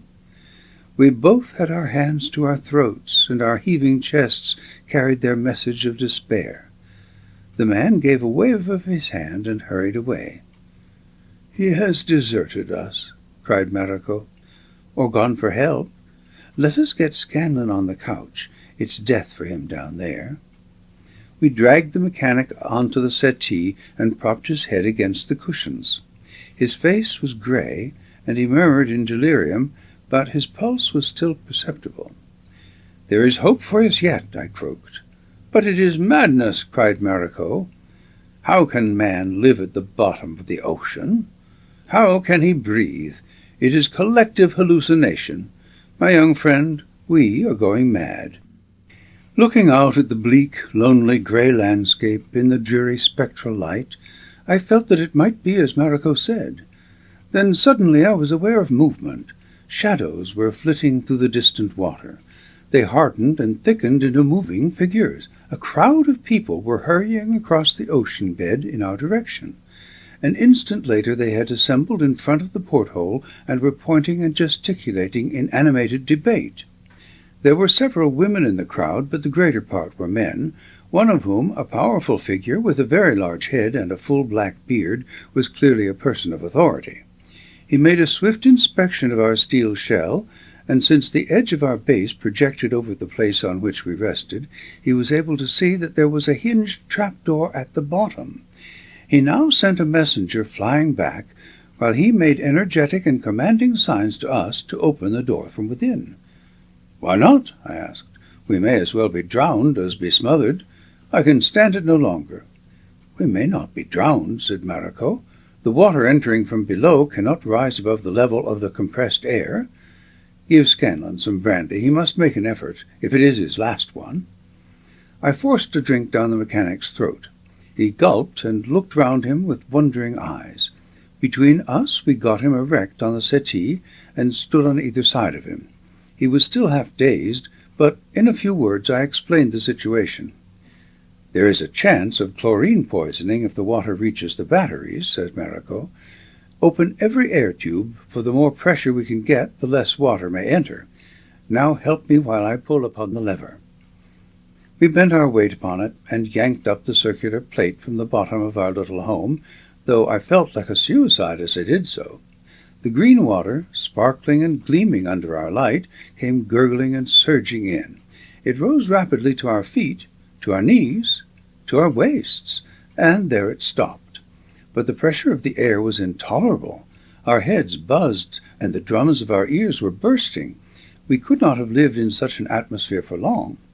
Only by clutching at the rack could we save ourselves from falling back into the waters beneath us. From our higher position we could no longer see through the portholes, nor could we imagine what steps were being taken for our deliverance. Indeed, that any effective help could come to us seemed beyond the power of thought, and yet there was a commanding and purposeful air about these people, and especially about that squat bearded chieftain, which inspired vague hopes. Suddenly we were aware of his face looking up at us through the water beneath, and an instant later he had passed through the circular opening and had clambered on to the settee, so that he was standing by our side, a short, sturdy figure, not higher than my shoulder, but surveying us with large brown eyes which were full of a half-amused confidence, as who should say, "You poor devils, you think you are in a very bad way, but I can clearly see the road out." Only now was I aware of a very amazing thing. The man, if indeed he was of the same humanity as ourselves, had a transparent envelope all round him, which enveloped his head and body, while his arms and legs were free. So translucent was it that no one could detect it in the water, but now that he was in the air beside us it glistened like silver, though it remained as clear as the finest glass. On either shoulder he had a curious rounded projection beneath the clear protective sheath. It looked like an oblong box pierced with many holes, and gave him an appearance as if he were wearing epaulettes. When our new friend had joined us, another face appeared in the aperture of the bottom, and thrust through it what seemed like a great bubble of glass. 3 of these in succession were passed in, and floated upon the surface of the water. Then 6 small boxes were handed up, and our new acquaintance tied one with the straps attached to them to each of our shoulders, whence they stood up like his own. Already I began to surmise that no infraction of natural law was involved in the life of these strange people, and that while one box, in some new fashion, was a producer of air, the other was an absorber of waste products. He now passed the transparent suits over our heads, and we felt that they clasped us tightly in the upper arm and waist by elastic bands, so that no water could penetrate. Within we breathed with perfect ease, and it was a joy to me to see Maracot looking out at me with his eyes twinkling as of old behind his glasses, while Bill Scanlon's grin assured me that the life-giving oxygen had done its work, and that he was his cheerful self once more. Our rescuer looked from one to another of us with grave satisfaction, and then motioned to us to follow him through the trap-door and out onto the floor of the ocean. A dozen willing hands were outstretched to pull us through and to sustain our first faltering steps as we staggered with our feet deep in the slimy ooze. Even now I cannot get past the marvel of it. There we were, the 3 of us, unhurt and at our ease at the bottom of a 5-mile abyss of water. Where was that terrific pressure which had exercised the imagination of so many scientists? We were no more affected by it than were the dainty fish which swam around us. It is true that, so far as our bodies were concerned, we were protected by these delicate bells of vitrine, which were in truth tougher than the strongest steel, but even our limbs, which were exposed, felt no more than a firm constriction from the water, which one learned in time to disregard. It was wonderful to stand together and to look back at the shell from which we had emerged. We had left the batteries at work, and it was a wondrous object with its streams of yellow light flooding out from each side, while clouds of fishes gathered at each window. As we watched it, the leader took Maracot by the hand, and we followed them both across the watery morass, clumping heavily through the sticky surface. And now a most surprising incident occurred, which was clearly as astonishing to these strange new companions of ours as to ourselves. Above our heads there appeared a small dark object descending from the darkness above us and swinging down until it reached the bed of the ocean within a very short distance from where we stood. It was, of course, the deep-sea lead from the Stratford above us, making a sounding of that watery gulf with which the name of the expedition was to be associated. We had seen it already upon its downward path, and we could well understand that the tragedy of our disappearance had suspended the operation, but that after a pause it had been concluded, with little thought that it would finish almost at our feet. They were unconscious, apparently, that they had touched bottom, for the lead lay motionless in the ooze. Above me stretched the taut piano wire which connected me through 5 miles of water with the deck of our vessel. Oh, that it were possible to write a note and to attach it! The idea was absurd, and yet could I not send some message which would show them that we were still conscious? My coat was covered by my glass bell, and the pockets were unapproachable, but I was free below the waist, and my handkerchief chanced to be in my trousers pocket. I pulled it out and tied it above the top of the lead. The weight itself at once disengaged itself by its automatic mechanism, and presently I saw my white wisp of linen flying upwards to that world which I may never see again. Our new acquaintances examined the 75 pounds of lead with great interest, and finally carried it off with us as we went upon our way. We had only walked a couple of 100 yards, threading our way among the hummocks, when we halted before a small square-cut door with solid pillars on either side and an inscription across the lintel. It was open, and we passed through it to a large bare chamber. There was a sliding partition worked by a crank from within, and this was drawn across behind us. We could, of course, hear nothing in our glass helmets, but after standing a few minutes we were aware that a powerful pump must be at work, for we saw the level of the water sinking rapidly above us. In less than a quarter of an hour we were standing upon a sloppy stone-flagged pavement, while our new friends were busy in undoing the fastenings of our transparent suits. An instant later there we stood, breathing perfectly pure air in a warm, well-lighted atmosphere, while the dark people of the abyss, smiling and chattering, crowded round us with hand-shakings and friendly pattings. It was a strange rasping tongue that they spoke, and no word of it was intelligible to us, but the smile on the face and the light of friendship in the eye are understandable even in the waters under the earth. The glass suits were hung on numbered pegs upon the wall, and the kindly folk half led and half pushed us to an inner door which opened on to a long downward-sloping corridor. When it closed again behind us, there was nothing to remind us of the stupendous fact that we were the involuntary guests of an unknown race at the bottom of the Atlantic Ocean, and cut forever from the world to which we belonged. Now that the terrific strain had been so suddenly eased, we were all exhausted. Even Bill Scanlon, who was a pocket Hercules, dragged his feet along the floor, while Maracot and I were only too glad to lean heavily upon our guides. Yet, weary as I was, I took in every detail as we passed. That the air came from some air-making machine was very evident, for it issued in puffs from circular openings in the walls. The light was diffused, and was clearly an extension of that fluor system which was already engaging the attention of our European engineers when the filament and lamp were dispensed with. It shone from long cylinders of clear glass which were suspended along the cornices of the passages. So much I had observed, when our descent was checked, and we were ushered into a large sitting-room, thickly carpeted and well furnished with gilded chairs and sloping sofas which brought back vague memories of Egyptian tombs. The crowd had been dismissed, and only the bearded man with 2 attendants remained. "Manda," he repeated several times, tapping himself on the chest. Then he pointed to each of us in turn, and repeated the words Maracot, Headley, and Scanlon, until he had them perfect. He then motioned us to be seated, and said a word to one of the attendants, who left the room, and returned presently escorting a very ancient gentleman, white-haired and long-bearded, with a curious conical cap of black cloth upon his head.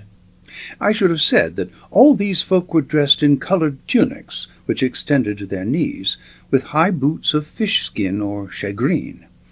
The venerable newcomer was clearly a physician, for he examined each of us in turn, placing his hand upon our brows and closing his own eyes as if receiving a mental impression as to our condition. Apparently he was by no means satisfied, for he shook his head and said a few grave words to Manda. The latter at once sent the attendant out once more, and he brought in a tray of eatables and a flask of wine, which were laid before us. We were too weary to ask ourselves what they were, but we felt the better for the meal. We were then led to another room, where 3 beds had been prepared, and on one of these I flung myself down. I have a dim recollection of Bill Scanlon coming across and sitting beside me. "Say, Bo, that jolt of brandy saved my life," said he. "But where are we, anyhow?" "I know no more than you do." "Well, I am ready to hit the hay," he said sleepily, as he turned to his bed. "Say, that wine was fine. Thank God Volstead never got down here." They were the last words I heard as I sank into the most profound sleep that I can ever recall. Thomas Copeland. End of section 3. When I came to myself, I could not at first imagine where I was. The events of the previous day were like some blurred nightmare, and I could not believe that I had to accept them as facts. I looked round in bewilderment at the large, bare, windowless room with drab-coloured walls, at the lines of quivering purplish light which flowed along the cornices, at the scattered articles of furniture, and finally at the 2 other beds, from one of which came the high-pitched, strident snore which I had learned aboard the Stratford to associate with Maracot. It was too grotesque to be true, and it was only when I fingered my bed-cover and observed the curious woven material and dried fibres of some sea plant from which it was made that I was able to realize this inconceivable adventure which had befallen us. I was still pondering it when there came a loud explosion of laughter, and Bill Scanlon sat up in bed. "Mornin', Bo!" he cried, amid his chuckles on seeing that I was awake. "You seem to be in good spirits," said I, rather testily. "I can't see that we have much to laugh about." "Well, I had a grouch on me the same as you when first I woke up," he answered. "Then came a real cute idea, and it was that made me laugh." "I could do with a laugh myself," said I. "What's the idea?" "Well, Bo, I thought how derned funny it would have been if we had all tied ourselves onto that deep-sea line. I allow, with those glass ginguses, we could have kept breathing all right. Then, when old man Howie looked over the side, there would have been the whole bunch of us coming up at him through the water. He would have figured that he had hooked us, sure. Gee, what a spiel!" Our united laughter woke the doctor, who sat up in bed with the same amazed expression upon his face which had previously been on my own. I forgot our troubles as I listened in amusement to his disjointed comments, which alternated between ecstatic joy at the prospect of such a field of study, and profound sorrow that he could never hope to convey his results to his scientific confrère of the earth. Finally he got back to the actual needs of the moment. "It is 9 o'clock," he said, looking at his watch. "We all registered the same hour, but there was nothing to show if it was night or morning." "We must keep our own calendar," said Maracot. "We descended upon October 3rd. We reached this place on the evening of the same day. How long have we slept?" "My gosh, it may have been a month," said Scanlon. "I've not been so deep since Mickey Scott got me on the point in the 6-round tryout at the works." We dressed and washed, for every civilized convenience was at hand. The door, however, was fastened, and it was clear that we were prisoners for the time. In spite of the apparent absence of any ventilation, the atmosphere kept perfectly sweet, and we found that this was due to a current of air which came through small holes in the wall. There was some source of central heating, too, for, though no stove was visible, the temperature was pleasantly warm. Presently I observed a knob upon one of the walls, and pressed it. This was, as I expected, a bell, for the door instantly opened, and a small dark man, dressed in a yellow robe, appeared in the aperture. He looked at us inquiringly, with large brown kindly eyes. "We are hungry," said Maracot. "Can you get us some food?" The man shook his head and smiled. It was clear that the words were incomprehensible to him.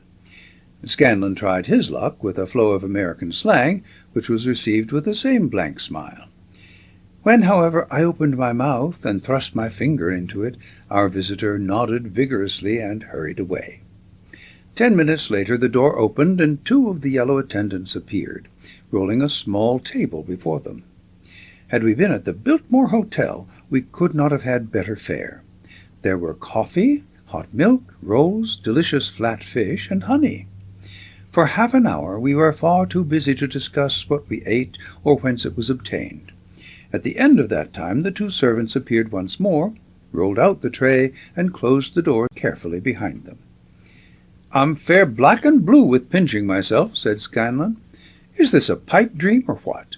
Say, Doc, you got us down here, and I guess it is up to you to tell us just how you size it all up." The doctor shook his head. "It is like a dream to me also, but it is a glorious dream. What a story for the world, if we could but get it to them!" "One thing is clear," said I. "There was certainly truth in this legend of Atlantis, and some of the folk have in a marvelous way managed to carry on." "Well, even if they carried on," cried Bill Scanlon, scratching his bullet head, "I am darned if I can understand how they could get air and fresh water and the rest. Maybe if that queer duck with the beard that I saw last night comes to give us a once-over, he will put us wise to it." "How can he do that when we have no common language?" "Well, we shall use our own observation," said Maracot. "One thing I can already understand. I learned it from the honey at breakfast. That was clearly synthetic honey, such as we have already learned to make upon the earth. But if synthetic honey, why not synthetic coffee or flour? The molecules of the elements are like bricks, and these bricks lie all around us. We have only to learn how to pull out certain bricks, sometimes just a single brick, in order to make a fresh substance. Sugar becomes starch, or either becomes alcohol, just by a shifting of the bricks. What is it that shifts them? Heat, electricity. Other things, perhaps, of which we know nothing. Some of them will shift themselves, and radium becomes lead, or uranium becomes radium without our touching them." "You think, then, that they have an advanced chemistry?" "I'm sure of it. After all, there is no elemental brick which is not ready to their hands. Hydrogen and oxygen come readily from the sea-water. There are nitrogen and carbon in those masses of sea vegetation, and there are phosphorus and calcium in the bathyspic deposit. With skilful management and adequate knowledge, what is there which could not be produced?" The doctor had launched upon a chemical lecture when the door opened, and Manda entered, giving us a friendly greeting. There came with him the same old gentleman of venerable appearance whom we had met the night before. He may have had a reputation for learning, for he tried several sentences, which were probably different languages, upon us, but all were equally unintelligible. Then he shrugged his shoulders and spoke to Manda, who gave an order to the 2 yellow-clad servants still waiting at the door.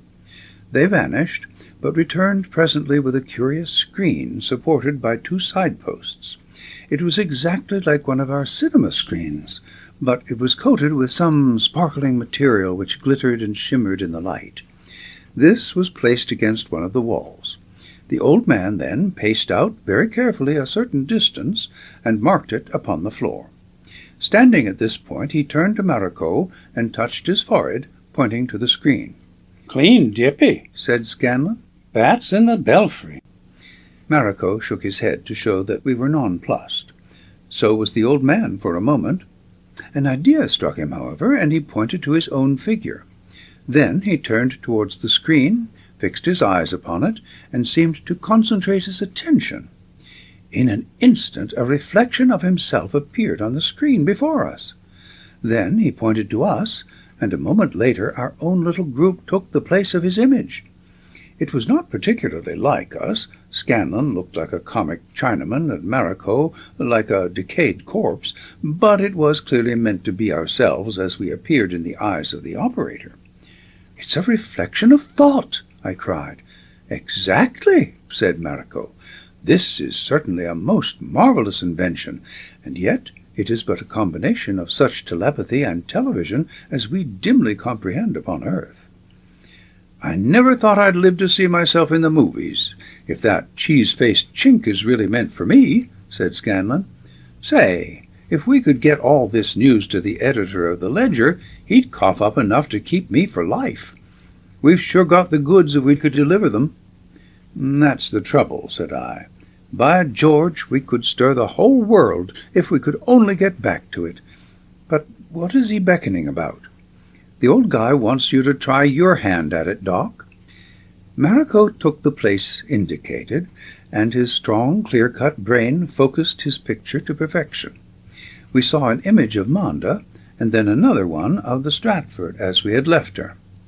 Both Monda and the old scientist nodded their great approval at the sight of the ship, and Monda made a sweeping gesture with his hands, pointing first to us and then to the screen. "To tell them all about it, that's the idea," I cried. "They want to know in pictures who we are and how we got here." Maracot nodded to Monda to show that he understood, and had begun to throw an image of our voyage when Monda held up his hand and stopped him. At an order, the attendants removed the screen, and the two Atlanteans beckoned that we should follow them. It was a huge building, and we proceeded down corridor after corridor until we came at last to a large hall with seats arranged in tiers like a lecture room. At one side was a broad screen of the same nature as that which we had seen. Facing it was assembled an audience of at least 1,000 people, who set up a murmur of welcome as we entered. They were of both sexes and of all ages, the men dark and bearded, the women beautiful in youth and dignified in age. We had little time to observe them, for we were led to seats in the front row, and Maracot was then placed on a stand opposite the screen. The lights were in some fashion turned down, and he had the signal to begin. And excellently well he played his part. We first saw our vessel sailing forth from the Thames, and a buzz of excitement went up from the tense audience at this authentic glimpse of a real modern city. Then a map appeared which marked her course. Then was seen the steel shell with its fittings, which was greeted with a murmur of recognition. We saw ourselves once more descending and reaching the edge of the abyss. Then came the appearance of the monster who had wrecked us. "Marax! Marax!" cried the people as the beast appeared. It was clear that they had learned to know and to fear it. There was a terrified hush as the creature fumbled with our hawser, and a groan of horror as the wires parted and we dropped into the gulf. In a month of explanation we could not have made our plight so clear as in that half-hour of visible demonstration. As the audience broke up, they showered every sign of sympathy upon us, crowding round us and patting our backs to show that we were welcome. We were presented in turn to some of the chiefs, but the chieftainship seemed to lie in wisdom alone, for all appeared to be on the same social scale, and were dressed in much the same way. The men wore tunics of a saffron color coming down to the knees, with belts and high boots of a scaly, tough material which must have been the hide of some sea beast. The women were beautifully draped in classical style, their flowing robes of every tint of pink and blue and green, ornamented with clusters of pearl or opalescent sheets of shell. Many of them were lovely beyond any earthly comparison. There was one, but why should I mix my private feelings up with this public narrative?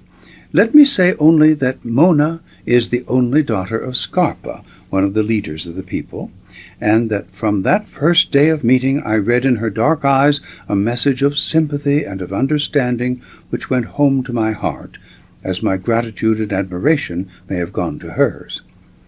I need not say more at present about this exquisite lady. Suffice it that a new and strong influence had come into my life.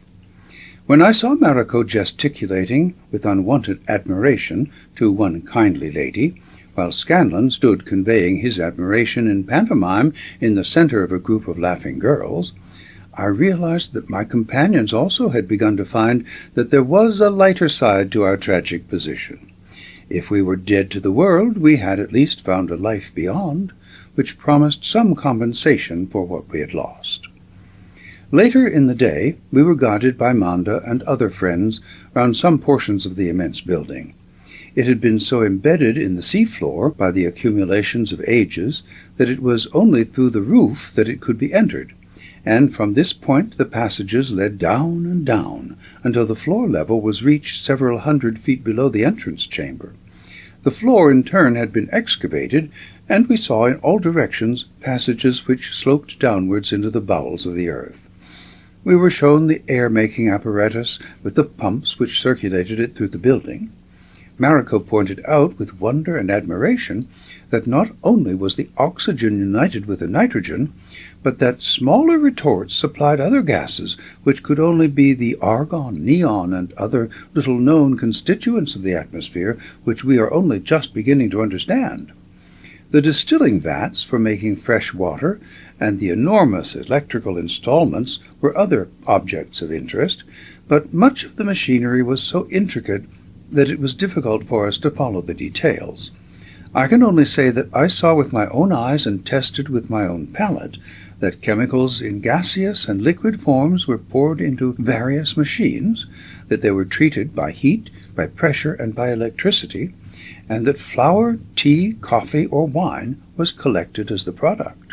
There was one consideration which was very quickly forced upon us by our examination on various occasions of as much of this building as was open to our inspection.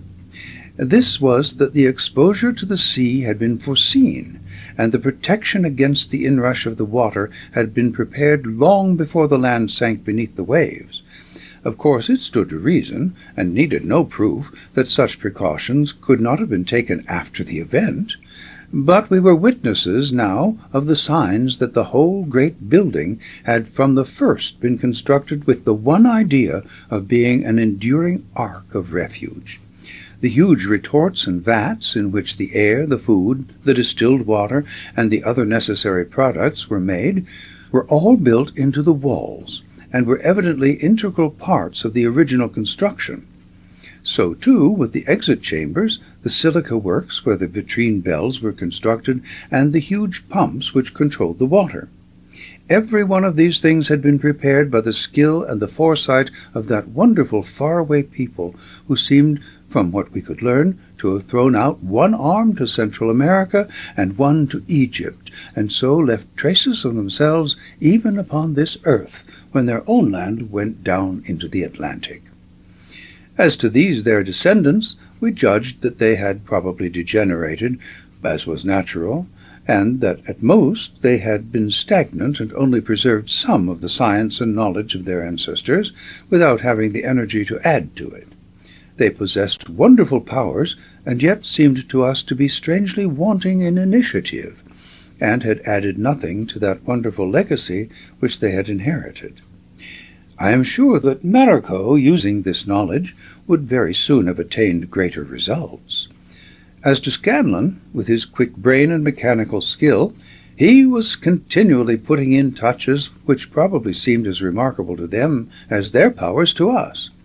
He had a beloved mouth-organ in his coat-pocket when we made our descent, and his use of this was a perpetual joy to our companions, who sat around in entranced groups, as we might listen to a Mozart, while he handed out to them the crooning coon songs of his native land. I have said that the whole building was not open to our inspection, and I might give a little further detail upon that subject. There was one well-worn corridor down which we saw folk continually passing, but which was always avoided by our guides in our excursions. As was natural, our curiosity was aroused, and we determined one evening that we would take a chance and do a little exploring upon our own account. We slipped out of our room, therefore, and made our way to the unknown quarter at a time when few people were about. The passage led us to a high-arched door which appeared to be made of solid gold. When we pushed it open, we found ourselves in a huge room forming a square of not less than 200 feet. All around, the walls were painted with vivid colors and adorned with extraordinary pictures and statues of grotesque creatures with enormous headdresses, like the full-dress regalia of our American Indians. At the end of this great hall there was one huge seated figure, the legs crossed like a Buddha, but with none of the benignity of aspect which is seen on the Buddha's placid features. On the contrary, this was a creature of wrath, open-mouthed and fierce-eyed, the latter being red and their effect exaggerated by two electric lights which shone through them. On his lap was a great oven, which we observed, as we approached it, to be filled with ashes. "Moloch," said Maracot. "Moloch or Baal, the old god of the Venetian races." "Good heavens!" I cried, with recollections of old Carthage before me. "Don't tell me that these gentlefolk could go in for human sacrifice." "Look at here, Beau," said Scanlon anxiously. "I hope they keep it in the family anyhow. We don't want them to pull no such dope on us." "No, I guess they have learned their lesson," said I. "It's misfortune that teaches folk to have pity for others." "That's right," Maracot remarked, poking about among the ashes. "It is the old hereditary god, but it is surely a gentler cult. These are burned loaves and the like.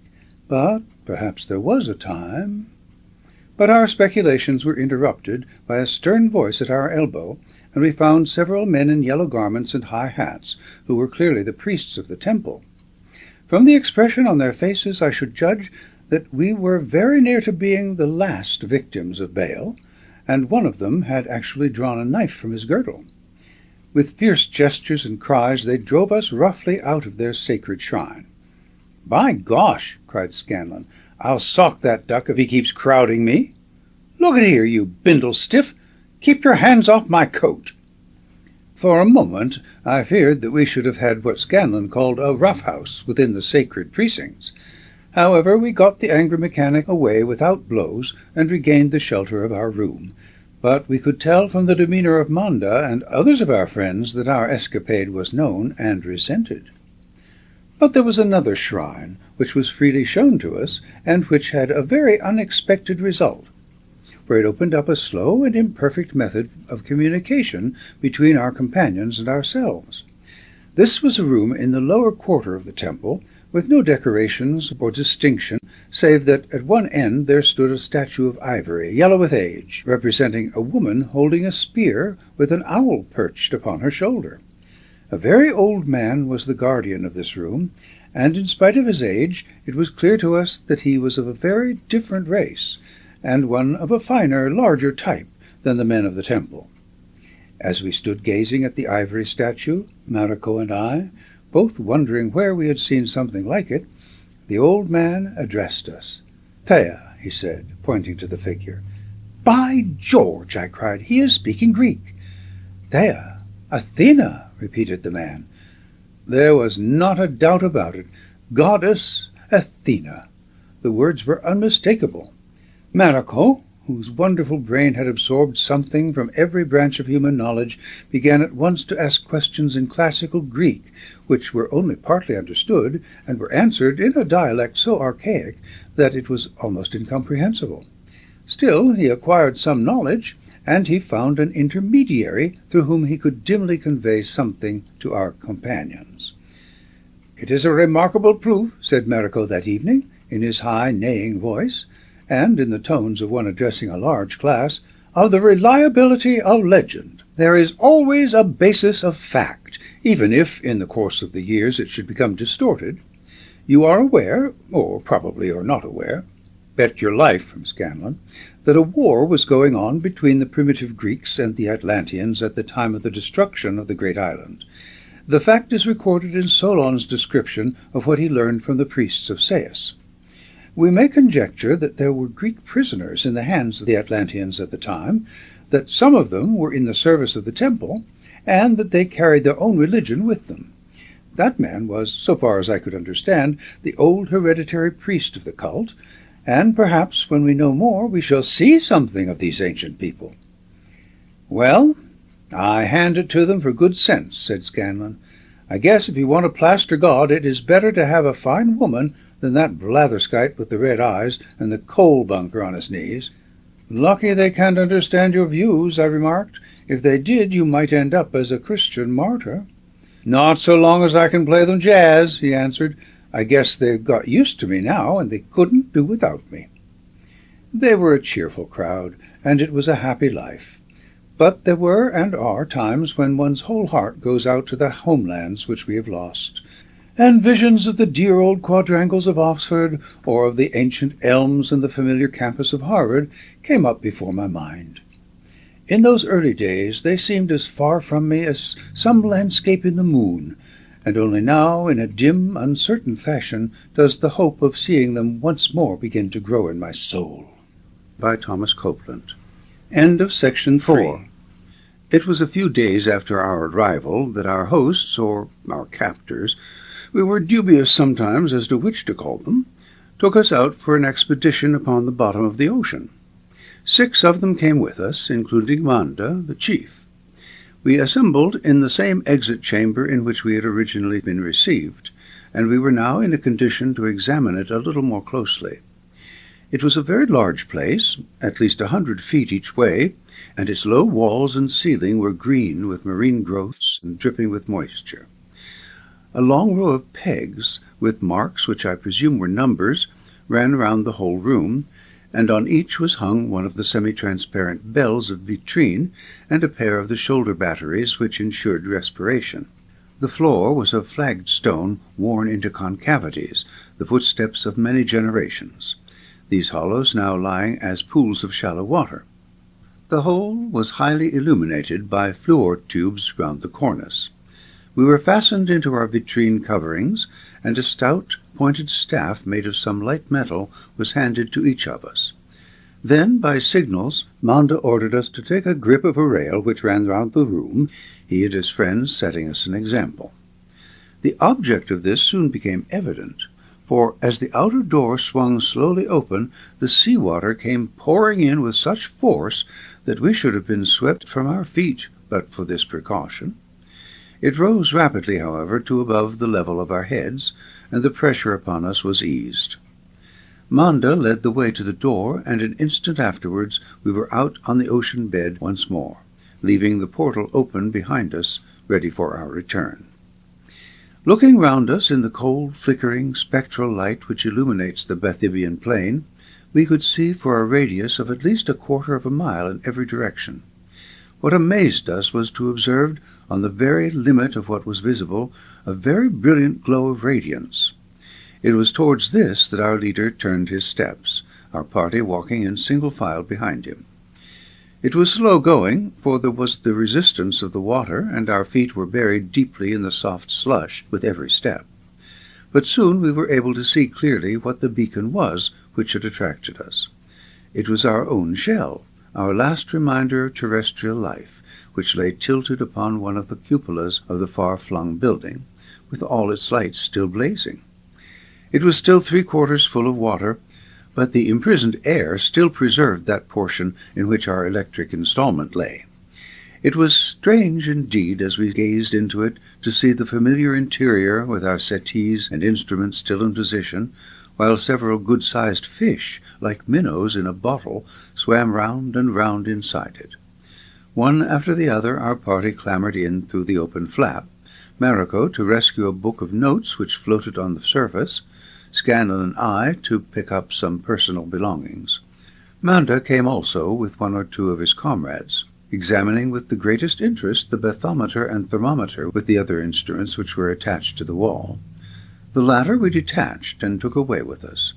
It may interest scientists to know that 40 degrees Fahrenheit represents the temperature at the greatest sea depth to which man has ever descended, and that it is higher, on account of the chemical decomposition of the ooze, than the upper strata of the sea. Our little expedition had, it seems, a definite object, besides that of allowing us a little exercise upon the bed of the ocean. We were hunting for food. Every now and then I saw our comrades strike sharply down with their pointed sticks, impaling each time a large brown flat fish, not unlike a turbot, which was numerous, but lay so closely in the ooze that it took practised eyes to detect it. Soon each of the little men had 2 or 3 of these dangling at their sides. Scanlon and I soon got the knack of it, and captured a couple each, but Maracot walked as one in a dream, quite lost in his wonder at the ocean beauties around him, and making long and excited speeches which were lost to the ear, but visible to the eyes from the contortion of his features. Our first impression had been one of monotony. but we soon found that the great plains were broken up into varied formations by the action of the deep-sea currents, which flowed like submarine rivers across them. These streams cut channels in the soft slime and exposed the beds which lay beneath. The floor of these banks consisted of the red clay which forms the base of all things on the surface of the bed of the ocean, and they were thickly studded with white objects, which I imagined to be shells, but which proved, when we examined them, to be the ear bones of whales and the teeth of sharks and other sea monsters. One of these teeth which I picked up was 15 inches long, and we could but be thankful that so fearful a monster frequented the higher levels of ocean. It belonged, according to Maracot, to a giant killing grampus or orca gladiator. It recalled the observation of Mitchell Hedges that even the most terrible sharks that he had caught bore upon their bodies the marks which showed that they had encountered creatures larger and more formidable than themselves. There was one peculiarity of the ocean depths which impresses itself upon the observer. There is, as I have said, a constant cold light rising from the slow phosphorescent decay of the great masses of organic matter. But above, all is black as night. The effect is that of a dim winter day, with a heavy black thundercloud lying low above the earth. Out of this black canopy there falls slowly an incessant snowstorm of tiny white flakes, which glimmer against the sombre background. These are the shells of sea snails and other small creatures who live and die in the 5 miles of water which separate us from the surface, and though many of these are dissolved as they fall, and add to the lime salts in the ocean, the rest go in the course of ages to form that deposit which has entombed the great city in the upper part of which we now dwelt. Leaving our last link with earth beneath us, we pushed on into the gloom of the submarine world, and soon we were met by a completely new development. A moving patch appeared in front of us, which broke up as we approached it into a crowd of men, each in his vitrine envelope, who were dragging behind them broad sledges heaped with coal. It was heavy work, and the poor devils were bending and straining, tugging hard at the shark-skin ropes which served as traces. With each gang of men there was one who appeared to be in authority, and it interested us to see that the leaders and the workers were clearly of a different race. The latter were tall men, fair, with blue eyes and powerful bodies. The others were, as already described, dark and almost negroid, with squat, broad frames. We could not inquire into the mystery at that moment, but the impression was left upon my mind that the one race represented the hereditary slaves of the other, and Maracot was of opinion that they may have been the descendants of those Greek prisoners whose goddess we had seen in the temple. Several droves of these men, each drawing its loads of coal, were met by us before we came to the mine itself. At this point, the deep-sea deposits and the sandy formations which lay beneath them had been cut away, and a great pit exposed, which consisted of alternate layers of clay and coal, representing strata in the old perished world of long ago, which now lay at the bottom of the Atlantic. At the various levels of this huge excavation we could see gangs of men at work hewing the coal, while others gathered it into loads and placed it in baskets, by means of which it was hoisted up to the level above. The whole mine was on so vast a scale that we could not see the other side of the enormous pit which so many generations of workers had scooped in the bed of the ocean. This, then, transmuted into electric force, was the source of the motive power by which the whole machinery of Atlantis was run. It is interesting, by the way, to record that the name of the old city had been correctly preserved in the legends, for when we had mentioned it to Manda and others, they first looked greatly surprised that we should know it, and then nodded their heads vigorously to show that they understood. Passing the great coal pit, or rather branching away from it to the right, we came on a line of low cliffs of basalt, their surface as clear and shining as on the day when they were shot up from the bowels of the earth, while their summit, some hundreds of feet above us, loomed up against the dark background. The base of these volcanic cliffs was draped in a deep jungle of high seaweed, growing out of tangled masses of crinoid corals laid down in the old terrestrial days. Along the edge of this thick undergrowth we wandered for some time, our companions beating it with their sticks and driving out for our amusement an extraordinary assortment of strange fishes and crustacea, now and again securing a specimen for their own tables. For a mile or more we wandered along in this happy fashion, when I saw Amanda stop suddenly and look round him with gestures of alarm and surprise. These submarine gestures formed a language in themselves, for in a moment his companions understood the cause of his trouble, and then with a shock we realized it also. Dr. Maracot had disappeared. He had certainly been with us at the coal pit, and he had come as far as the basalt cliffs. It was inconceivable that he had got ahead of us, so it was evident that he must be somewhere along the line of jungle in our rear. Though our friends were disturbed, Scanlon and I, who knew something of the good man's absent-minded eccentricities, were confident that there was no cause for alarm, and that we should soon find him loitering over some sea form which had attracted him. We all turned to retrace our steps, and had hardly gone 100 yards before we caught sight of him. But he was running with an agility which I should have thought impossible for a man of his habits. Even the least athletic can run, however, when fear is the pacemaker. His hands were outstretched for help, and he stumbled and blundered forward with clumsy energy. He had good cause to exert himself, for 3 horrible creatures were close at his heels. They were tiger crabs, striped black and white, each about the size of a Newfoundland dog. Fortunately, they were themselves not very swift travellers, and were scurrying along the soft sea bottom in a curious sidelong fashion, which was little faster than that of the terrified fugitive. Their wind was better, however, and they would probably have had their horrible claws upon him in a very few minutes, had not our friends intervened.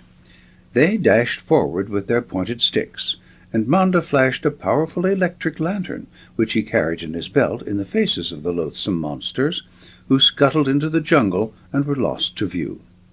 Our comrade sat down on a lump of coral, and his face showed that he was exhausted by his adventure. He told us afterwards that he had penetrated the jungle in the hope of securing what seemed to him to be a rare specimen of the deep-sea chimera, and that he had blundered into the nest of these fierce tiger crabs, who had instantly dashed after him. It was only after a long rest that he was able to resume the journey. Our next stage after skirting the basalt cliffs led us to our goal. The grey plain in front of us was covered at this point by irregular hummocks and tall projections, which told us that the great city of old lay beneath it. It would all have been completely buried forever by the ooze, as Herculaneum has been by lava, or Pompeii by ashes, had an entrance to it not been excavated by the survivors of the temple. This entrance was a long downward cutting, which ended up in a broad street with buildings exposed on either side. The walls of these buildings were occasionally cracked and shattered, for they were not of the solid construction which had preserved the temple, but the interiors were in most cases exactly as they had been when the catastrophe occurred, save the sea changes of all sorts, beautiful and rare in some cases, and horrifying in others, had modified the appearances of the rooms. Our guides did not encourage us to examine the first ones we reached, but hurried us onwards until we came to that which had clearly been the great central citadel or palace round which the whole town centred. The pillars and columns and vast sculptured cornices and friezes and staircases of this building exceeded anything which I have ever seen upon earth. Its nearest approach seemed to me to be the remains of the temple of Karnak at Luxor in Egypt, and, strange to say, the decorations and half-effaced engravings resembled in detail those of the great ruin beside the Nile, and the lotus-shaped capitals of the columns were the same. It was an amazing experience to stand in the marble tessellated floors of those vast halls, with great statues looming high above one on every side, and to see, as we saw that day, huge silvery eels gliding above our heads, and frightened fish darting away in every direction from the light which was projected before us. From room to room we wandered, marking every sign of luxury, and occasionally of that lascivious folly which is said by the lingering legend to have drawn God's curse upon the people. One small room was wonderfully enamelled with mother of pearl, so that even now it gleamed with brilliant opalescent tints when the light played across it. An ornamented platform of yellow metal and a similar couch lay in one corner, and one felt that it may well have been the bedchamber of a queen. But beside the couch there lay now a loathsome black squid, its foul body rising and falling in a slow, stealthy rhythm, so that it seemed like some evil heart which still beat in the very centre of the wicked palace. I was glad, and so I learned were my companions, when our guides led the way out once more, glancing for a moment at a ruined amphitheatre, and again at a pier with a lighthouse at the end, which showed that the city had been a seaport. Soon we had emerged from these places of ill omen, and were out on the familiar Bathybian plain once more. Our adventures were not quite over, for there was one more which was as alarming to our companions as to ourselves. We had nearly made our way home when one of our guides pointed upwards with alarm. Gazing in that direction, we saw an extraordinary sight. Out of the black gloom of the waters, a huge dark figure was emerging, falling rapidly downwards. At first it seemed a shapeless mass, but as it came more clearly into the light, we could see that it was the dead body of a monstrous fish, which had burst so that the entrails were streaming up behind it as it fell. No doubt the gases had buoyed it up in the higher reaches of the ocean, until, having been released by putrefaction or by the ravages of sharks, there was nothing left but dead weight, which sent it hurtling down to the bottom of the sea. Already in our walk we had observed several of these great skeletons picked clean by the fish, but this creature was still, save for its disembowelment, even as it had lived.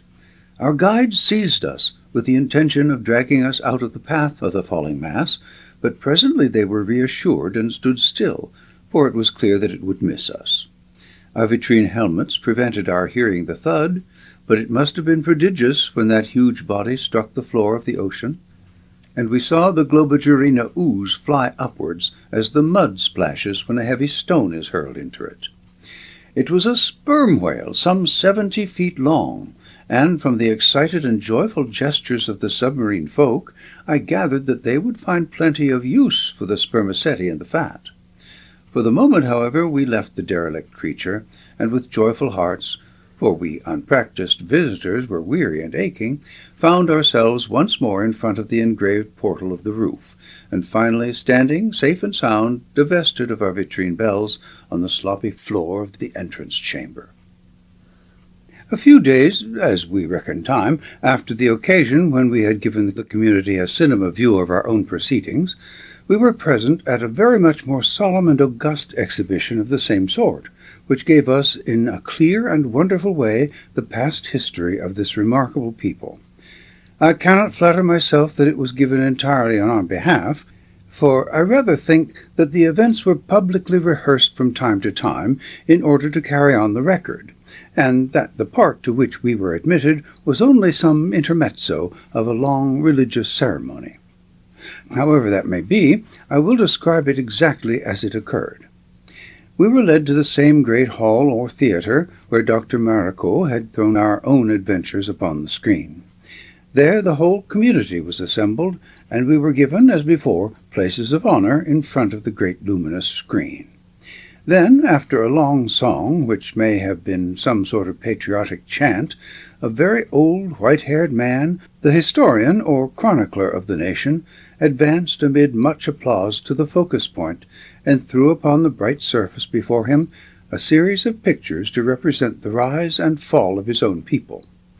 I wish I could convey to you their vividness and drama. My two companions and I lost all sense of time and place, so absorbed were we in the contemplation, while the audience was moved to its depths, and groaned or wept as the tragedy unfolded, which depicted the ruin of their fatherland, the destruction of their race. In the first series of scenes we saw the old continent in its glory, as its memory had been handed down by these historical records, passed from fathers to sons. We had a bird's-eye view of a glorious rolling country, enormous in extent, well-watered and cleverly irrigated, with great fields of grain, waving orchards, lovely streams and woody hills, still lakes, and occasional picturesque mountains. It was studded with villages and covered with farmhouses and beautiful private residences. Then our attention was carried to the capital, a wonderful and gorgeous city upon the seashore, the harbor crammed with galleys, her quays piled with merchandise, and her safety assured by high walls with towering battlements and circular moats, all on the most gigantic scale. The houses stretched inland for many miles, and in the center of the city was a crenellated castle or citadel, so widespread and commanding that it was like some creation of a dream. We were then shown the faces of those who lived in that golden age, wise and venerable old men, virile warriors, saintly priests, beautiful and dignified women, lovely children, an apotheosis of the human race. Then came pictures of another sort. We saw wars, constant wars, war by land and war by sea. We saw naked and defenseless races trampled down and overridden by great chariots or the rush of mailed horsemen. We saw treasures heaped upon the victors, but even as the riches increased, the faces upon the screen became more animal and more cruel. Down, down they sank from one generation to another. We were shown signs of lascivious dissipation or moral degeneracy, of the accretion of matter and decline of spirit. Brutal sports at the expense of others had taken the place of the manly exercises of old. There was no longer the quiet and simple family life, nor the cultivation of the mind, but we had a glimpse of a people who were restless and shallow, rushing from one pursuit to another, grasping ever at pleasure, forever missing it, and yet imagining always that in some more complex and unnatural form it might still be found. There had arisen, on the one hand, an over-rich class who sought only sensual gratification, and on the other hand, an over-poor residue whose whole function in life was to minister to the wants of their masters, however evil those wants might be. And now, once again, a new note was struck. There were reformers at work, who were trying to turn the nation from its evil ways, and to direct it back into those higher paths which it had forsaken. We saw them, grave and earnest men, reasoning and pleading with the people, but we saw them scorned and jeered at by those whom they were trying to save. Especially we could see that it was the priests of Baal, priests who had gradually allowed forms and show and outward ceremonies to take the place of unselfish spiritual development, who led the opposition to the reformers. But the latter were not to be bullied or browbeaten. They continued to try for the salvation of the people, and their faces assumed a graver and even a terror-inspiring aspect, as those of men who had a fearsome warning to give, which was like some dreadful vision before their own minds. Of their auditors, some few seemed to heed and be terrified at the words, but others turned away laughing and plunged ever deeper into their morass of sin. There came a time at last when the reformers turned away also, as men who could do no more, and left this degenerate people to its fate. Then we saw a strange sight. There was one reformer, a man of singular strength of mind and body, who gave a lead to all the others. He had wealth and influence and powers, which latter seemed to be not entirely of this earth. We saw him in what seemed to be a trance, communing with higher spirits. It was he who brought all the science of his land, science which far outshone anything known by us moderns, to the task of building an ark of refuge against the coming troubles. We saw myriads of workmen at work, and the walls rising, while crowds of careless citizens looked on and made merry at such elaborate and useless precautions. We saw others who seemed to reason with him, and to say to him that if he had fears it would be easier for him to fly to some safer land. His answer, so far as we could follow it, was that there were some who must be saved at the last moment, and that for their sake he must remain in the new temple of safety. Meanwhile he collected in it those who had followed him, and he held them there for he did not himself know the day nor the hour, though forces beyond mortal had assured him of the coming fact. So, when the ark was ready and the watertight doors were finished and tested, he waited upon doom with his family, his friends, his followers, and his servants. And doom came. It was a terrible thing, even in a picture. God knows what it would be like in reality. We first saw a huge, sleek mountain of water rise to an incredible height out of a calm ocean. Then we saw it travel, sweeping on and on, mile after mile, a great glistening hill, topped with foam at an ever-increasing rate. Two little chips tossing among the snowy fringe upon the summit became, as the wave rolled towards us, a couple of shattered galleys.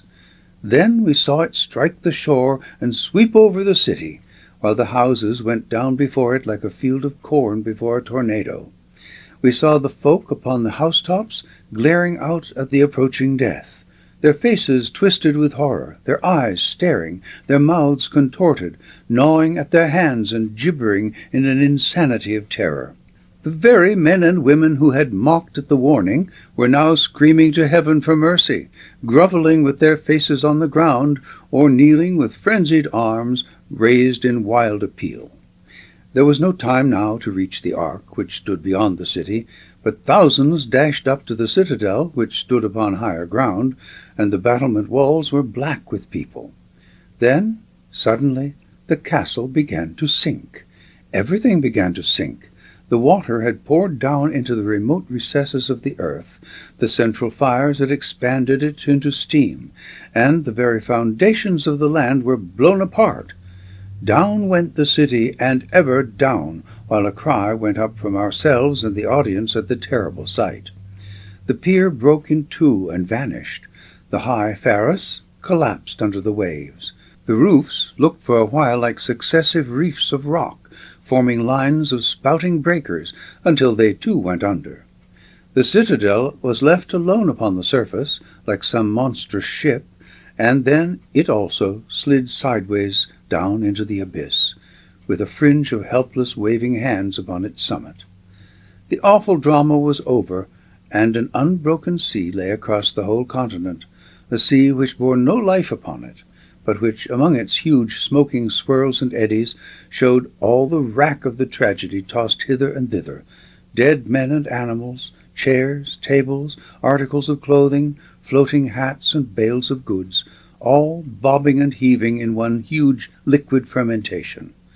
Slowly we saw it die away, and a great wide expanse, as smooth and bright as quicksilver, with a murky sun low on the horizon, showed us the grave of the land that God had weighed and found wanting. The story was complete. We could ask for no more, since our own brains and imagination could supply the rest. We realized the slow, remorseless descent of that great land, lower and lower into the abyss of the ocean, amid volcanic convulsions which threw up submarine peaks around it. We saw it in our mind's eye, stretched out over miles of what was now the bed of the Atlantic, the shattered city lying alongside of the Ark of Refuge in which the handful of nerve-shattered survivors were assembled. And then, finally, we understood how these had carried on their lives, how they had used the various devices with which the foresight and science of their great leader had endowed them, how he had taught them all his arts before he passed away, and how some 50 or 60 survivors had grown now into a large community which had to dig its way into the bowels of the earth in order to get room to expand. No library of information could make it clearer than that series of pictures and the inferences which we could draw from them. Such was the fate, and such the causes of the fate, which overwhelmed the great land of Atlantis. Some day far distant, when this Bathybian ooze has turned to chalk, this great city will be thrown up once more by some fresh exploration of nature, and the geologist of the future, delving in the quarry, will exhume not flints nor shells, but the remains of a vanished civilization and the traces of an old-world catastrophe. Only one point had remained undecided, and that was the length of time since the tragedy had occurred. Dr. Maracot discovered a rough method of making an estimate. Among the many annexes of the great building, there was one huge vault, which was the burial place of the chiefs. As in Egypt and in Yucatan, the practice of mummifying had been usual, and in niches in the walls there were endless rows of these grim relics of the past. Manda pointed proudly to the next one in the succession, and gave us to understand that it was specially arranged for himself. "If you take an average of the European kings," said Maracot, in his best professorial manner, "you will find that they run to about 5 in the century. We may adopt the same figure here. We cannot hope for scientific accuracy, but it will give us an approximation. I have counted the mummies, and they are 400 in number." "Then it would be 8,000 years?" "Exactly. And this agrees to some extent with Plato's estimate. It certainly occurred before the Egyptian records begin, and they go back between 6,000 and 7,000 years from the present date. Yes, I think we may say that our eyes have seen the reproduction of a tragedy which occurred at least 8,000 years ago. But, of course, to build up such a civilization as we see the traces of must in itself have taken many thousands of years. Thus," he concluded, and I pass the claim on to you, "we have extended the horizon of ascertained human history as no men have ever done since history began." Thomas Copeland. End of section 5. It was about a month, according to our calculations, after our visit to the buried city, that the most amazing and unexpected thing of all occurred. We had thought by this time that we were immune to shocks, and that nothing new could really stagger us, but this actual fact went far beyond anything for which our imagination might have prepared us. It was Scanlon who brought the news that something momentous had happened. You must realize that by this time we were to some extent at home in the great building, that we knew where the common restrooms and recreation rooms were situated, that we attended concerts — their music was very strange and elaborate — and theatrical entertainments, where the unintelligible words were translated by very vivid and dramatic gestures, and that, generally speaking, we were part of the community. We visited various families in their own private rooms, and our lives, I can speak for my own at any rate, were made the brighter by the glamour of these strange people, especially of that one dear young lady whose name I have already mentioned. Mona was the daughter of one of the leaders of the tribe, and I found in his family a warm and kindly welcome which rose above all differences of race or language. When it comes to the most tender language of all, I did not find that there was so much between old Atlantis and modern America. I guess that what would please the Massachusetts girl of Brown's College is just about what would please my lady under the waves. But I must get back to the fact that Scanlon came into our room with news of some great happening. "Say, there is one of them just blown in, and he's that excited that he clean forgot to take his glass lid off, and he was jabbering for some minutes before he understood that no one could hear him. Then it was blah, blah, blah, as long as his breath would hold, and they are all following him now to the jumping-off place. It's me for the water, for there's sure something worth our seeing." Running out, we found our friends all hurrying down the corridor with excited gestures, and we, joining the procession, soon formed part of the crowd who were hurrying across the sea-bottom, led by the excited messenger. They drove along at a rate which made it no easy matter for us to keep up, but they carried their electric lanterns with them, and even though we fell behind, we were able to follow the gleam. The route lay as before along the base of the basalt cliffs until we came to a spot where a set of steps, concave from long usage, led up to the top. Ascending these, we found ourselves in broken country, with many jagged pinnacles of rock and deep crevasses, which made it difficult traveling. Emerging from this tangle of ancient lava, we came out on a circular plain, brilliant in the phosphorescent light, and there, in the very center of it, lay an object which set me gasping. As I looked at my companions, I could see from their amazed expression how fully they shared my emotion. Half embedded in the slime, there lay a good-sized steamer.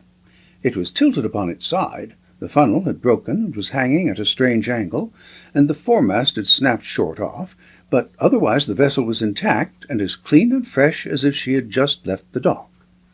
We hurried towards her and found ourselves under the stern. You can imagine how we felt when we read the name Stratford, London. Our ship had followed ourselves into the Maracot Deep. Of course, after the first shock, the affair did not seem so incomprehensible. We remembered the falling glass, the reefed sails of the experienced Norwegian skipper, the strange black cloud upon the horizon.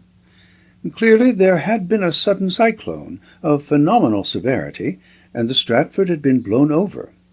It was too evident that all her people were dead, for most of the boats were trailing in different states of destruction from the davits, and in any case, what boat could live in such a hurricane? The tragedy had occurred, no doubt, within an hour or two of our own disaster. Perhaps the sounding line which we had seen had only just been wound in before the blow fell. It was terrible, but whimsical, that we should be still alive, while those who were mourning our destruction had themselves been destroyed. We had no means of telling whether the ship had drifted in the upper levels of the ocean, or whether she had lain for some time where we found her before she was discovered by the Atlantean. Poor Howie, the captain, or what was left of him, was still at his post upon the bridge, the rail grasped firmly in his stiffened hands. His body and that of 3 stokers in the engine-room were the only ones which had sunk with the ship. They were each removed, under our direction, and buried under the ooze, with a wreath of sea flowers over their remains. I give this detail in the hope that it may be some comfort to Mrs. Howie in her bereavement. The names of the stokers were unknown to us. Whilst we had been performing this duty, the little men had swarmed over the ship. Looking up, we saw them everywhere like mice upon a cheese. Their excitement and curiosity made it clear to us that it was the first modern ship, possibly the first steamer, which had ever come down to them. We found out later that their oxygen apparatus inside their vitrine bells would not allow of a longer absence from the recharging station than a few hours, and so their chances of learning anything of what was on the seabed were limited to so many miles from their central base. They set to work at once, breaking up the wreck and removing all that would be of use to them, a very long process which is hardly accomplished yet. We were glad also to make our way to our cabins, and to get many of those articles of clothing and books which were not ruined beyond redemption. Among the other things which we rescued from the Stratford was the ship's log, which had been written up to the last day by the captain in view of our own catastrophe.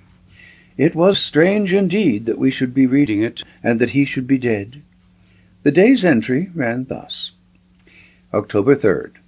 The 3 brave but foolhardy adventurers have today, against my will and advice, descended in their apparatus to the bottom of the ocean, and the accident which I had foreseen has occurred. God rest their souls.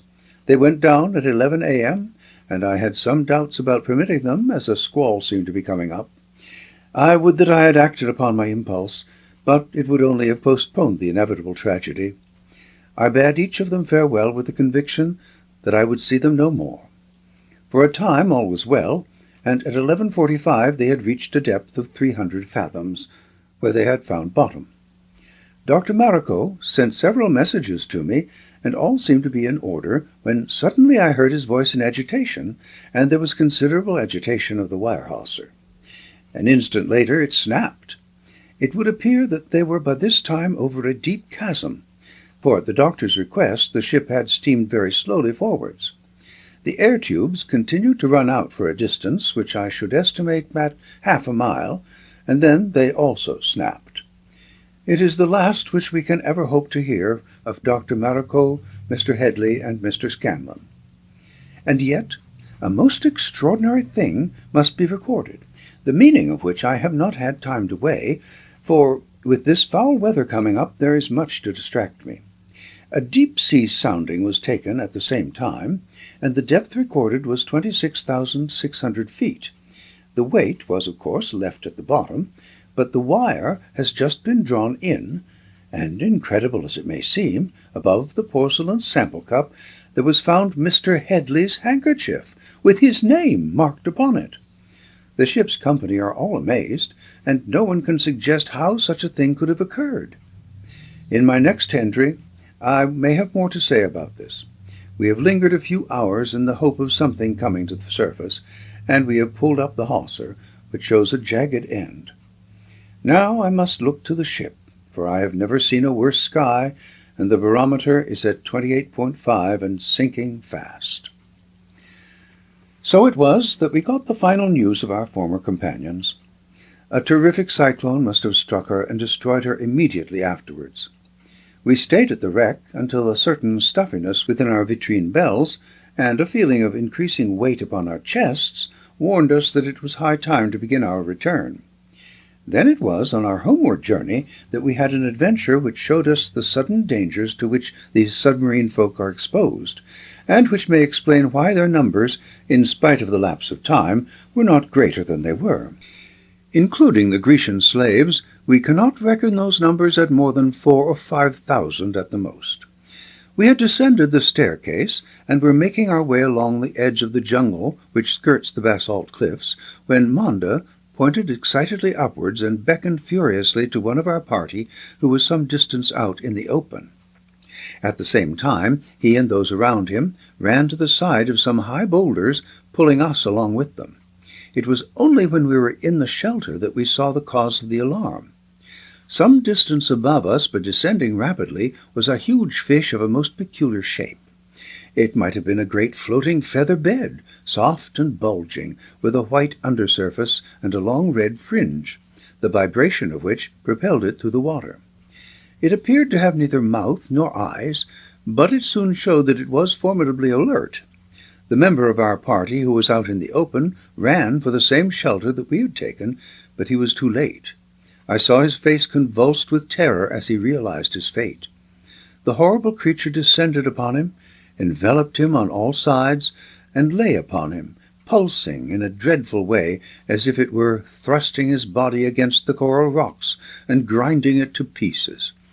The tragedy was taking place within a few yards of us, and yet our companions were so overcome by the suddenness of it that they seemed to be bereft of all power of action.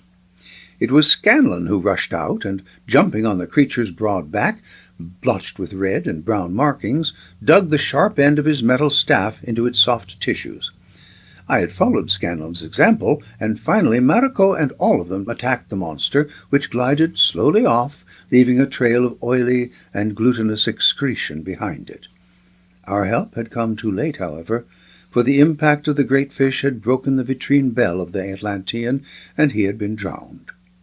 It was a day of mourning when we carried his body back into the refuge, but it was also a day of triumph for us, for our prompt action had raised us greatly in the estimation of our companions. As to the strange fish, we had Dr. Maracot's assurance that it was a specimen of the blanket fish, well known to ichthyologists, but of a size such as had never entered into his dreams. I speak of this creature because it chanced to bring about a tragedy, but I could, and perhaps will, write a book upon the wonderful life which we have seen here. Red and black are the prevailing colors in deep-sea life, while the vegetation is of the palest olive, and is of so tough a fibre that it is seldom dragged up by our trawls, so that science has come to believe that the bed of the ocean is bare. Many of the marine forms are of surpassing loveliness, and others so grotesque in their horror that they are like the images of delirium, and of a danger such as no land animal can rival. I have seen a black stingray 30 feet long, with a horrible fang upon its tail, one blow of which would kill any living creature. I have seen, too, a frog-like beast with protruding green eyes, which is simply a gaping mouth with a huge stomach behind it. To meet it is death, unless one has an electric flash with which to repel it. I have seen the blind red eel which lies among the rocks and kills by the emission of poison, and I have seen also the giant sea scorpion, one of the terrors of the deep, and the hagfish which lurks among the sea jungle. Once, too, it was my privilege to see the real sea serpent, a creature which has seldom appeared before the human eye, for it lives in the extreme depths, and is seen on the surface only when some submarine convulsion has driven it out of its haunts.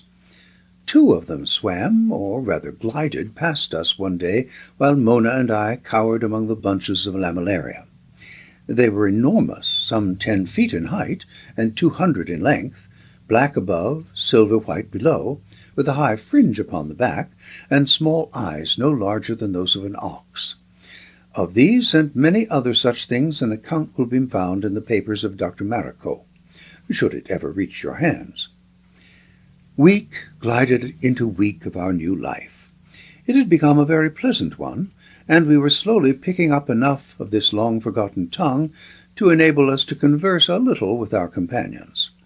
There were endless subjects both for study and for amusement in the refuge, and already Maracot has mastered so much of the old chemistry that he declares that he can revolutionize all worldly ideas if he can only transmit his knowledge.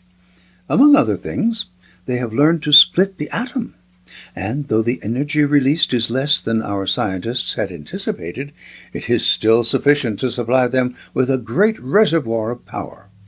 Their acquaintance with the power and nature of the ether is also far ahead of ours, and indeed that strange translation of thought into pictures by which we had told them our story and they theirs was due to an etheric impression translated back into terms of matter. And yet, in spite of their knowledge, there were points connected with modern scientific developments which had been overlooked by their ancestors. It was left to Scanlon to demonstrate the fact. For weeks he was in a state of suppressed excitement, bursting with some great secret, and chuckling continually at his own thoughts. We only saw him occasionally during this time, for he was extremely busy, and his one friend and confidant was a fat and jovial Atlantean named Berbrix, who was in charge of some of the machinery. Scanlon and Berbrix, though their intercourse was carried on chiefly by signs and mutual backslapping, had become very close friends, and were now continually closeted together. One evening Scanlon came in radiant. "Look here, Doc," he said to Maracot. "I've a dope of my own that I want to hand to these folk. They've shown us a thing or two, and I figure that it's up to us to return it. What's the matter with calling them together tomorrow night for a show?" "Jazz or the Charleston?" I asked. "Charleston, nothing. Wait till you see it. Man, it's the greatest stunt, but there, I won't say a word more. Just this, Bo. I won't let you down, for I've got the goods, and I mean to deliver them." Accordingly, the community were assembled next evening in the familiar hall. Scanlon and Berbrix were on the platform, beaming with pride. One or other of them touched a button, and then, well, to use Scanlon's own language, I handed to him, for he did surprise us some. "2LO calling," cried a clear voice. "London calling the British Isles. Weather forecast." Then followed the usual sentence about depressions and anticyclones. "First news bulletin. His Majesty the King this morning opened the new wing of the Children's Hospital in Hammersmith," and so on, in the familiar strain. For the first time we were back in a workaday England once more, plodding bravely through its daily task, with its stout back bowed under its war debts. Then we heard the foreign news, the sporting news. The old world was droning on the same as ever. Our friends the Atlanteans listened in amazement, but without comprehension. When, however, as the first item after the news, the Guards' band struck up the march from Lohengrin, a positive shout of delight broke from the people, and it was funny to see them rush upon the platform and turn over the curtains and look behind the screens to find the source of the music. Yes, we have left our mark forever upon the submarine civilization. "No, sir," said Scanlon afterwards, "I could not make an issuing station. They have not the material, and I have not the brains. But down at home I rigged a 2-valve set of my own with the aerial beside the clothesline in the yard, and I learned to handle it and to pick up any station in the States. It seemed to me funny if with all this electricity to hand, and with their glasswork ahead of ours, we couldn't vamp up something that would catch an ether wave, and a wave would surely travel through water just as easy as through air. Old Berbrix nearly threw a fit when we got the first call, but he is wise to it now, and I guess it's a permanent institution." Among the discoveries of the Atlantean chemists is a gas which is 9 times lighter than hydrogen, and which Maracot has named levigen. It was his experiments with this which gave us the idea of sending glass balls with information as to our fate to the surface of the ocean. "I have made Manda understand the idea," said he.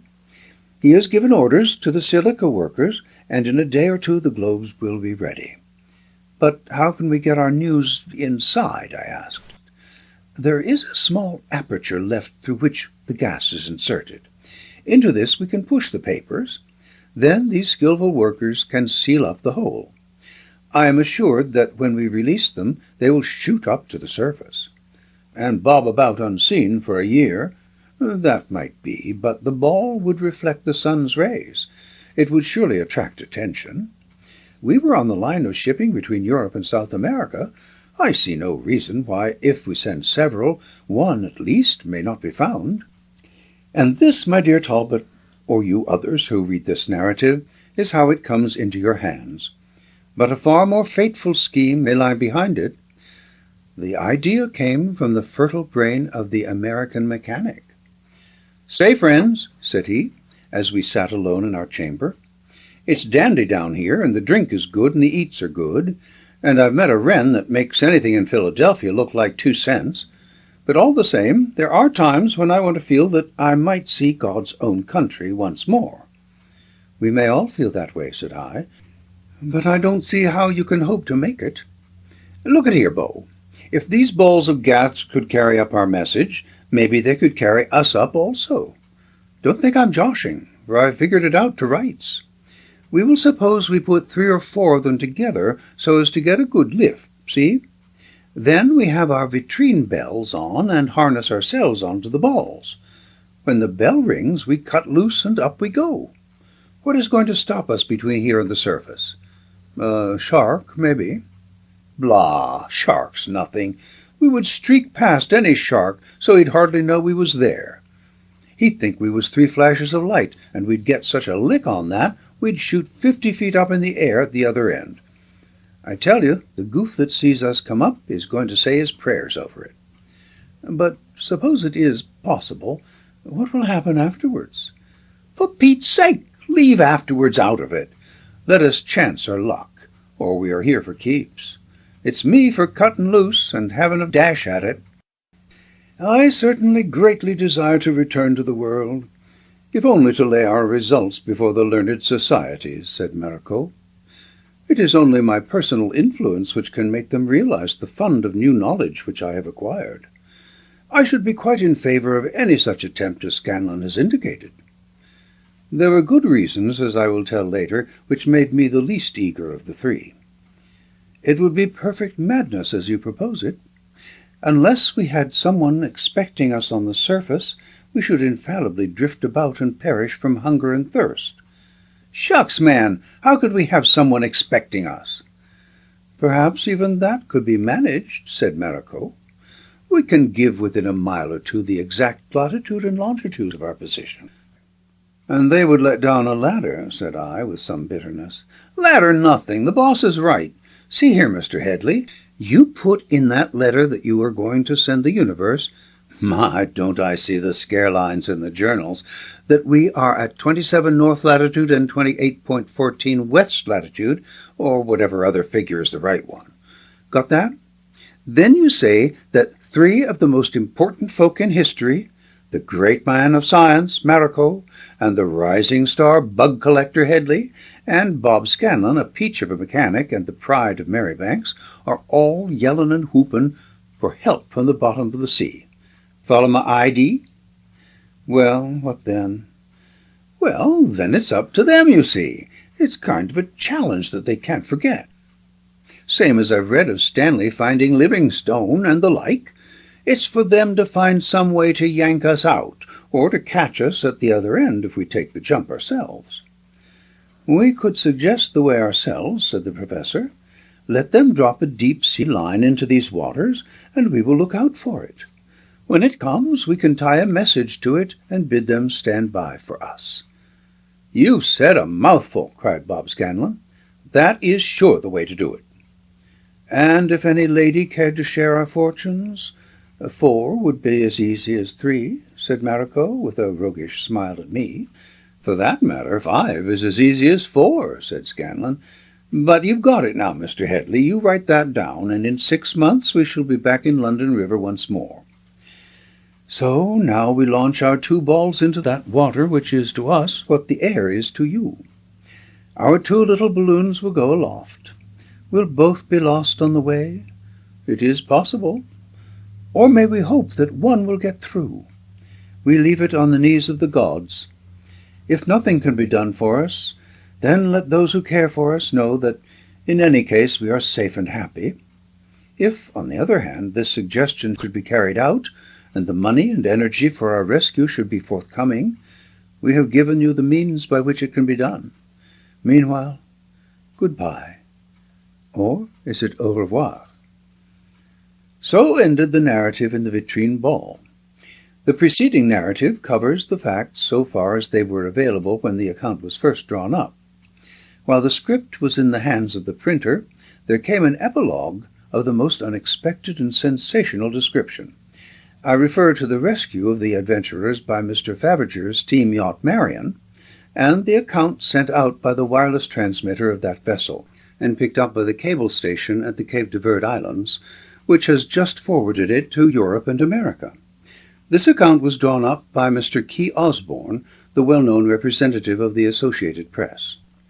It would appear that immediately upon the first narrative of the plight of Dr. Maracot and his friends reaching Europe, an expedition was quietly and effectively fitted up in the hope of bringing about a rescue. Mr. Faberger generously placed his famous steam yacht at the disposal of the party, which he accompanied in person. The Marion sailed from Cherbourg in June, picked up Mr. Key Osborne and a motion picture operator at Southampton, and set forth at once for the tract of ocean which was indicated in the original document. This was reached upon the 1st of July. A deep-sea piano-wire line was lowered and was dragged slowly along the bottom of the ocean. At the end of this line, beside the heavy lead, there was suspended a bottle containing a message. The message ran, "Your account has been received by the world, and we are here to help you. We duplicate this message by our wireless transmitter in the hope that it may reach you. We will slowly traverse your region. When you have detached this bottle, please replace your own message in it. We will act upon your instructions." For 2 days the Marion cruised slowly to and fro, without result. On the 3rd, a very great surprise awaited the rescue party. A small, highly luminous ball shot out of the water a few hundred yards from the ship, and proved to be a vitreous message-bearer of the sort which had been described in the original document. Having been broken with some difficulty, the following message was read. "Thanks, dear friends. We greatly appreciate your grand loyalty and energy. We receive your wireless messages with facility, and are in a position to answer you in this fashion. We have endeavored to get possession of your line, but the currents lift it high, and it sweeps along rather faster than even the most active of us can move against the resistance of the water. We propose to make our venture at 6 tomorrow morning, which should, according to our reckoning, be Tuesday, July 5th. We will come one at a time, so that any advice arising from our experience can be wirelessed back to those who come later. Once again, heartfelt thanks. Maracot, Headley, Scanlan." Mr. Key Osborne now takes up the narrative. "It was a perfect morning, and the deep sapphire sea lay as smooth as a lake, with the glorious arch of the deep blue sky unbroken by the smallest cloud. The whole crew of the Marion was early astir, and awaited events with the most tense interest. As the hour of 6 drew near, our anticipation was painful.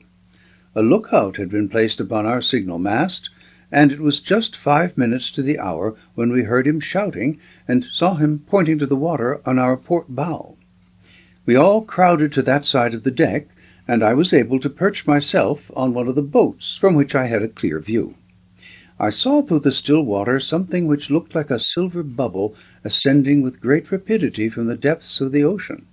It broke the surface about 200 yards from the ship, and soared straight up into the air, a beautiful shining globe some 3 feet in diameter, rising to a great height, and then drifting away in some slight current of wind, exactly as a toy balloon would do.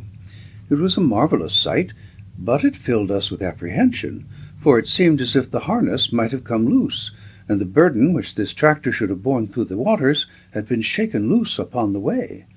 A wireless was at once dispatched. "Your messenger has appeared close to the vessel. It had nothing attached and has flown away." Meanwhile we lowered a boat so as to be ready for any development. Just after 6 o'clock there was another signal from our watchman, and an instant later I caught sight of another silver globe, which was swimming up from the depths very much more slowly than the last. On reaching the surface it floated in the air, but its burden was supported upon the water. This burden proved upon examination to be a great bundle of books, papers, and miscellaneous objects, all wrapped in a casing of fish skin. It was hoisted dripping upon the deck, and was acknowledged by wireless, while we eagerly awaited the next arrival. This was not long in coming. Again the silver bubble, again the breaking of the surface, but this time the glistening ball shot high into the air, suspending under it, to our amazement, the slim figure of a woman. It was but the impetus which had carried her into the air, and an instant later she had been towed to the side of the vessel. A leather circlet had been firmly fastened round the upper curve of the glass ball, and from this long straps depended, which were attached to a broad leather belt round her dainty waist. The upper part of her body was covered by a peculiar pear-shaped glass shade. I call it glass, but it was of the same tough, light material as the vitreous ball. It was almost transparent, with silvery veins running through its substance. This glass covering had tight elastic attachments at the waist and shoulders, which made it perfectly watertight, while it was provided within, as has been described in Headley's original manuscript, with novel but very light and practical chemical apparatus for the renovation of air. With some difficulty the breathing bell was removed, and the lady hoisted upon deck. She lay there in a deep faint, but her regular breathing encouraged us to think that she would soon recover from the effects of her rapid journey, and from the change of pressure, which had been minimized by the fact that the density of the air inside the protective sheath was considerably higher than our atmosphere, so that it may be said to have represented that halfway point at which human divers are wont to pause. Presumably this is the Atlantean woman referred to in the first message as Mona, and if we may take her as a sample, they are indeed a race worth reintroducing to Earth. She is dark in complexion, beautifully clear-cut and high-bred in feature, with long black hair and magnificent hazel eyes, which looked round her presently in a charming amazement. Seashells and mother-of-pearl were worked into her cream-coloured tunic, and tangled in her dark hair. A more perfect naiad of the deep could not be imagined, the very personification of the mystery and the glamour of the sea. We could see complete consciousness coming back into those marvellous eyes, and then she sprang suddenly to her feet with the activity of a young doe, and ran to the side of the vessel. "Cyrus! Cyrus!" she cried. We had already removed the anxiety of those below by a wireless, but now, in quick succession, each of them arrived, shooting 30 or 40 feet into the air, and then falling back into the sea, from which we quickly raised them. All three were unconscious, and Scanlon was bleeding at the nose and ears, but within an hour all were able to totter to their feet. The first action of each was, I imagine, characteristic. Scanlon was led off by a laughing group to the bar, from which shouts of merriment are now resounding, much to the detriment of this composition. Dr. Maracot seized the bundle of papers, tore out one which consisted entirely, so far as I could judge, of algebraic symbols, and disappeared downstairs, while Cyrus Headley ran to the side of his strange maiden, and looks, by last reports, as if he had no intention of ever quitting it. Thus the matter stands, and we trust our weak wireless will carry our message as far as the Cape de Verde station. The fuller details of this wonderful adventure will come later, as is fitting, from the adventurers themselves. Thomas Copeland. End of Section 5. There are very many people who have written both to me, Cyrus Headley, Rhodes Scholar of Oxford, and to Professor Maracot, and even to Bill Scanlon, since our very remarkable experience at the bottom of the Atlantic, where we were able, at a point 200 miles southwest of the Canaries, to make a submarine descent, which has not only led to a revision of our views concerning deep-sea life and pressures, but has also established the survival of an old civilization under incredibly difficult conditions. In these letters, we have been continually asked to give further details about our experiences. It will be understood that my original document was a very superficial one, and yet it covered most of the facts. There were some, however, which were withheld, and above all the tremendous episode of the Lord of the Dark Face. This involved some facts and some conclusions of so utterly extraordinary a nature that we all thought it was best to suppress it entirely for the present. Now, however, that science has accepted our conclusions, and I may add, since society has accepted my bride, our general veracity is established, and we may perhaps venture upon a narrative which might have repulsed public sympathy in the first instance. Before I get to the one tremendous happening, I would lead up to it by some reminiscences of those wonderful months in the buried home of the Atlanteans, who by means of their vitrine oxygen bells are able to walk the ocean floor with the same ease as those Londoners whom I see now from my windows in the Hyde Park Hotel are strolling among the flower beds. When first we were taken in by these people after our dreadful fall from the surface, we were in the position of prisoners rather than of guests. I wish now to set upon record how this came to change, and how, through the splendor of Dr. Maracot, we have left such a name down there that the memory of us will go down in their annals as of some celestial visitation. They knew nothing of our leaving, which they would certainly have prevented if they could, so that no doubt there is already a legend that we have returned to some heavenly sphere, taking with us the sweetest and choicest flower of their flock. I would wish now to set down in their order some of the strange things of this wonderful world, and also some of the adventures which befell us until I came to the supreme adventure of all, one which will leave a mark upon each of us forever, the coming of the Lord of the Dark Face. In some ways I wish that we could have stayed longer in the Maracot Deep, for there were many mysteries there, and up to the end there were things which we could not understand. Also, we were rapidly learning something of their language, so that soon we should have had much more information. Experience had taught these people what was terrible and what was innocent. One day I remember that there was a sudden alarm, and that we all ran out in our oxygen bells onto the ocean bed, though why we ran, or what we meant to do, was a mystery to us. There could be no mistake, however, as to the horror and distraction upon the faces of those around us. When we got out onto the plain, we met a number of the Greek coal-workers who were hastening towards the door of our colony. They had come at such a pace and were so weary that they kept falling down in the ooze, and it was clear that we were really a rescue party for the purpose of picking up these cripples and hurrying up the laggards. We saw no sign of weapons and no show of resistance against the coming danger. Soon the colliers were hustled along, and when the last one had been shoved through the door, we looked back along the line that they had traversed. All that we could see was a couple of greenish wisp-like clouds, luminous in the center and ragged at the edges, which were drifting rather than moving in our direction.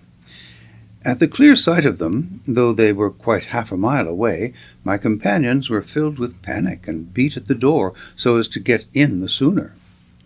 It was surely nervous work to see these mysterious centers of trouble draw nearer, but the pumps acted swiftly, and we were soon in safety once more.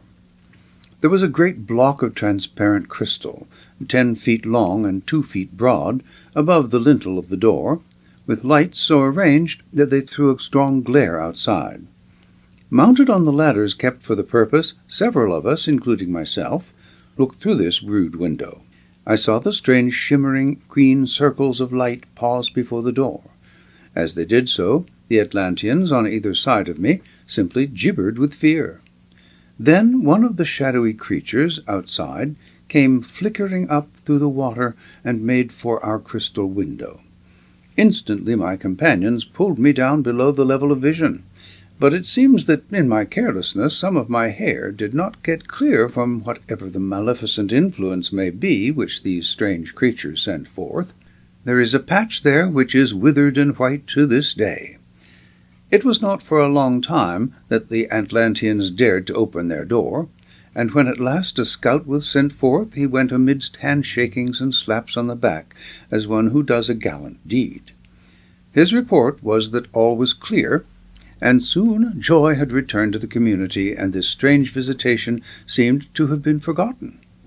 We only gathered from the word proxa, repeated in various tones of horror, that this was the name of the creature.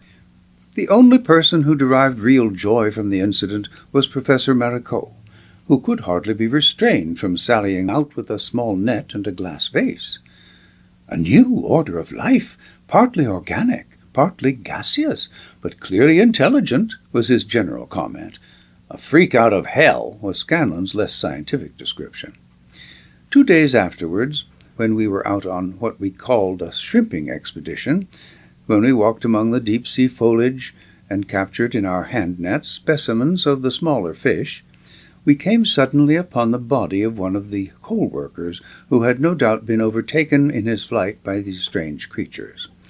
The glass bell had been broken, a matter which called for enormous strength, for this vitrine substance is extraordinarily tough, as you realized when you attempted to reach my first documents. The man's eyes had been torn out, but otherwise he had been uninjured. "A dainty feeder," said the professor after our return. "There is a hawk parrot in New Zealand which will kill the lamb in order to get at a particular morsel of fat above the kidney. So this creature will slay the man for his eyes. In the heavens above and in the waters below, nature knows but one law, and it is, alas, remorseless cruelty." We had many examples of that terrible law down there in the depths of the ocean. I can remember, for example, that many times we observed a curious groove upon the soft Bathybian mud, as if a barrel had been rowed along it. We pointed it out to our Atlantean companions, and when we could interrogate them, we tried to get from them some account of what this creature could be. As to its name, our friends gave some of those peculiar clicking sounds which come into the Atlantean speech, and which cannot be reproduced either by the European tongue or by the European alphabet. Critchchalk is perhaps an approximation to it. But as to its appearance, we could always in such cases make use of the Atlantean thought reflector, by which our friends were able to give a very clear vision of whatever was in their own minds. By this means they conveyed to us a picture of a very strange marine creature which the professor could only classify as a gigantic sea slug. It seemed to be of great size, sausage-shaped, with eyes at the end of stems and a thick coating of coarse hair or bristles. When showing this apparition, our friends by their gestures expressed the greatest horror and repulsion. But this, as anyone could predicate who knew Maracot, only served to inflame his scientific passions, and to make him the more eager to determine the exact species and subspecies of this unknown monster. Accordingly, I was not surprised when, on the occasion of our next excursion, he stopped at the point where we clearly saw the mark of the brute upon the slime, and turned deliberately towards the tangle of seaweed and basaltic blocks out of which it seemed to have come. The moment we left the plain, the traces of course ceased, and yet there seemed to be a natural gully amid the rocks, which clearly led to the den of the monster. We were all three armed with the pikes which the Atlanteans usually carried, but they seemed to me to be frail things with which to face unknown dangers.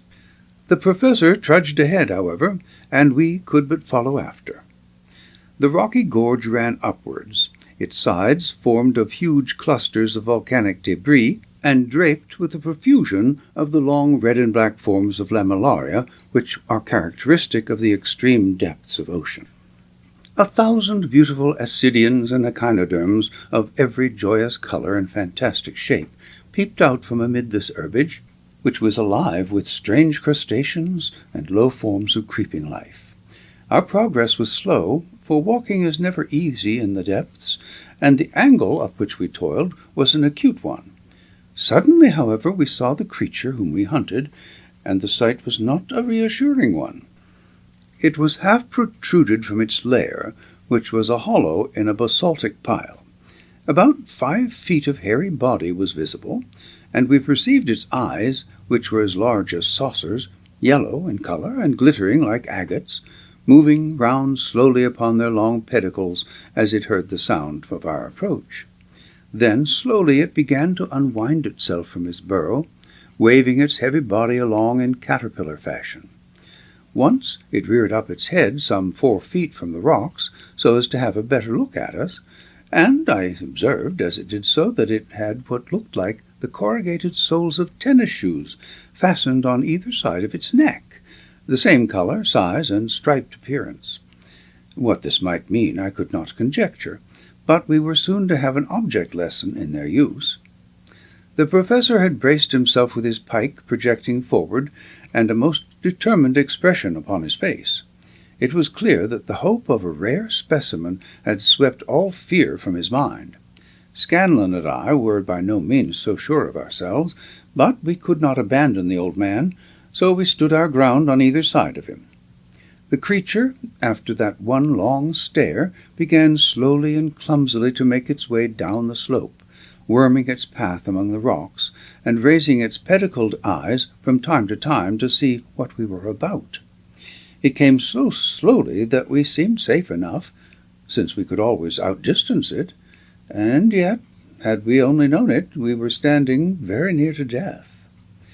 It was surely Providence that sent us our warning. The beast was still making its lumbering approach, and may have been 60 yards from us, when a very large fish, a deep-sea groper, shot out from the algae jungle on our side of the gorge and swam slowly across it.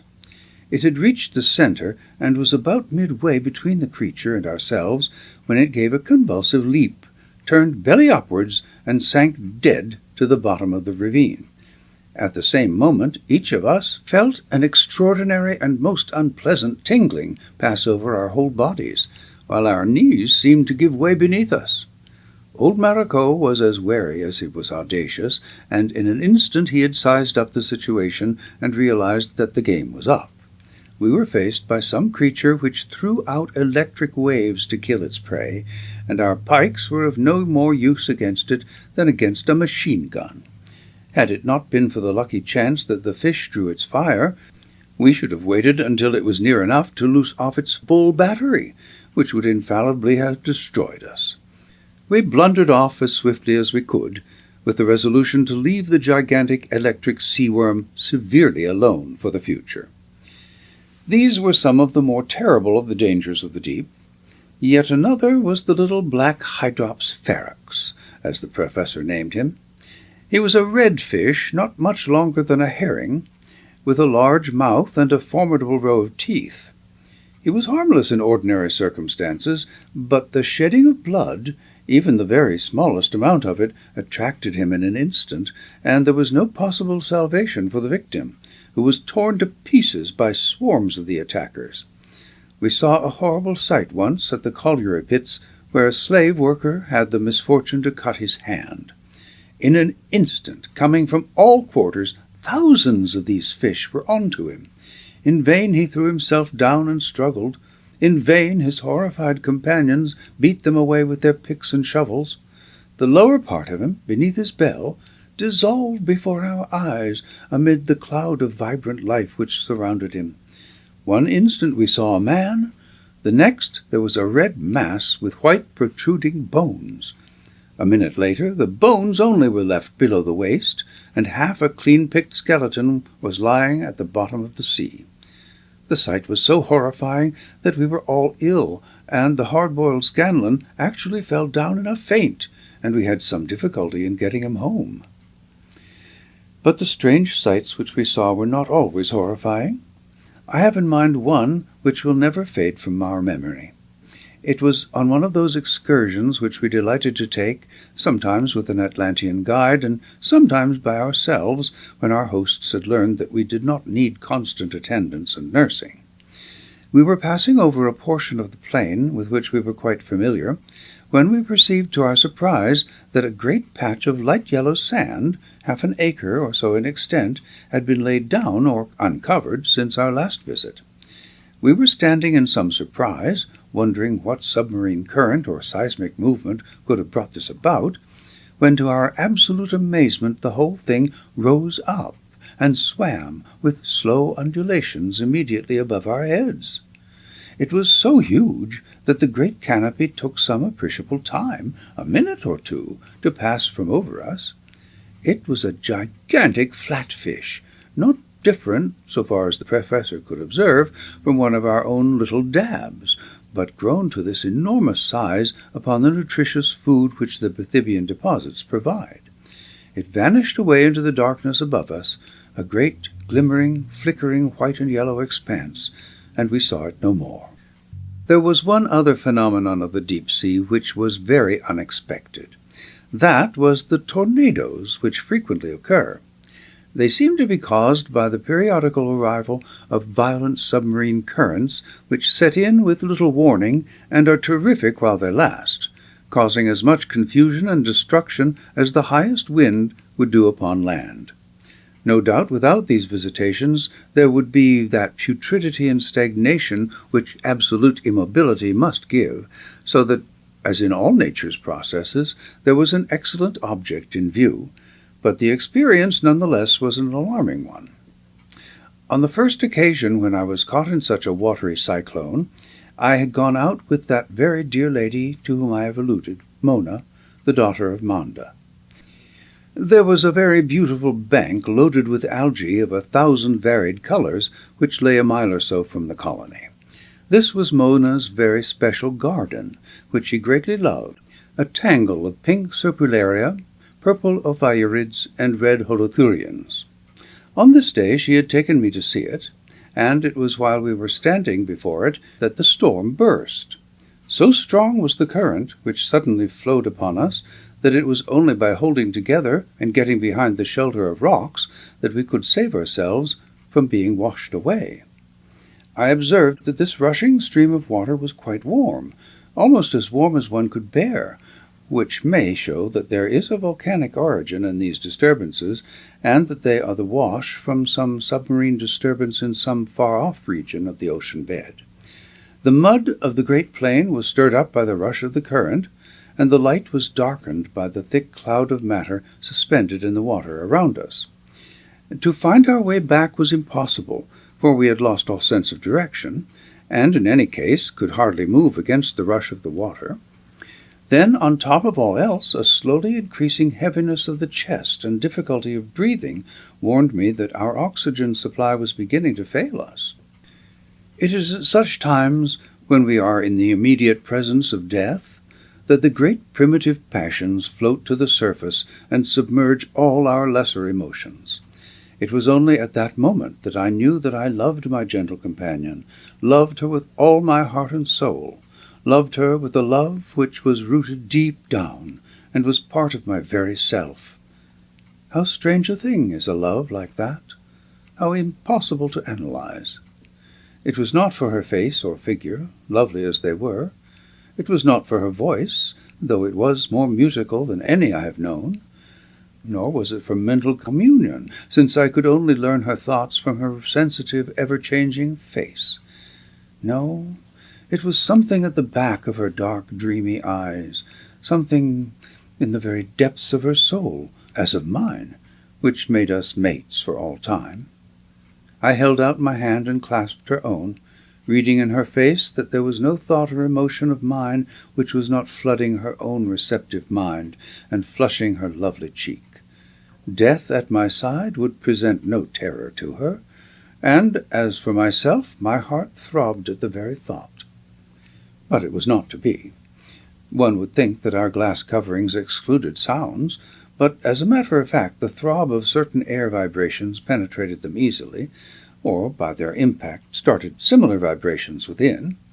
There was a loud beat, a reverberating clang, like that of a distant gong. I had no idea what it might mean, but my companion was in no doubt. Still holding my hand, she rose from our shelter, and after listening intently, she crouched down and began to make her way against the storm. It was a race against death, for every instant the terrible oppression on my chest became more unbearable. I saw her dear face peering most anxiously into mine, and I staggered on in the direction to which she led me. Her appearance and her movements showed that her oxygen supply was less exhausted than mine. I held on as long as nature would allow, and then, suddenly, everything swam around me. I threw out my arms and fell senseless upon the soft ocean floor. When I came to myself, I was lying on my own couch inside the Atlantean palace. The old yellow-clad priest was standing beside me, a phial of some stimulant in his hand. Maracot and Scanlan, with distressed faces, were bending over me, while Mona knelt at the bottom of the bed with tender anxiety upon her features. It seems that the brave girl had hastened on to the community door, from which, on occasions of this sort, it was the custom to beat a great gong as a guide to any wanderers who might be lost. There she had explained my position, and had guided back the rescue party, including my 2 comrades, who had brought me back in their arms. Whatever I may do in life, it is truly Mona who will do it, for that life has been a gift from her. Now that by a miracle she has come to join me in the upper world, the human world under the sky, it is strange to reflect upon the fact that my love was such that I was willing, most willing, to remain forever in the depths, so long as she should be all my own. For long I could not understand that deep, deep, intimate bond which held us together, and which was felt, as I could see, as strongly by her as by me. It was Manda, her father, who gave me an explanation which was as unexpected as it was satisfying. He had smiled gently over our love affair, smiled with the indulgent, half-amused air of one who sees that come to pass which he had already anticipated. Then, one day, he led me aside, and in his own chamber he placed that silver screen upon which his thoughts and knowledge could be reflected. Never while the breath of life is in my body can I forget that which he showed me, and her. Seated side by side, our hands clasped together, we watched entranced while the pictures flickered up before our eyes, formed and projected by that racial memory of the past which these Atlanteans possess. There was a rocky peninsula jutting out into the lovely blue ocean. I may not have told you before that in these thought cinemas, if I may use the expression, colour is produced as well as form. On this headland there was a house of quaint design, widespread, red-roofed, white-walled, and beautiful. A grove of palm trees surrounded it. In this grove there appeared to be a camp, for we could see the white sheen of tents, and here and there the glimmer of arms as of some sentinel keeping ward. Out of this grove there walked a middle-aged man clad in mail armour, with a round light shield on his arm. He carried something in his other hand, but whether sword or javelin I could not see. He turned his face towards us once, and I saw at once that he was of the same breed as the Atlantean men who were around me. Indeed, he might have been the twin brother of Manda, save that his features were harsh and menacing. A brute man, but one who was brutal not from ignorance, but from the trend of his own nature. The brute and the brain are surely the most dangerous of all combinations. In this high forehead and sardonic bearded mouth one sensed the very essence of evil. If this were indeed some previous incarnation of Manda himself, and by his gestures he seemed to wish us to understand that it was, then in soul, if not in mind, he has risen far since then. As he approached the house, we saw in the picture that a young woman came out to meet him. She was clad as the old Greeks were clad, in a long, clinging white garment, the simplest and yet the most beautiful and dignified dress that woman has ever yet devised. Her manner, as she approached the man, was one of submission and reverence, the manner of a dutiful daughter to a father. He repulsed her savagely, however, raising his hand as if to strike her. As she shrank back from him, the sun lit up her beautiful, tearful face, and I saw that it was my Mona. The silver screen blurred, and an instant later another scene was forming. It was a rock-bound cove, which I sensed to belong to that very peninsula which I had already seen. A strange-shaped boat with high pointed ends was in the foreground. It was night, but the moon shone very brightly on the water.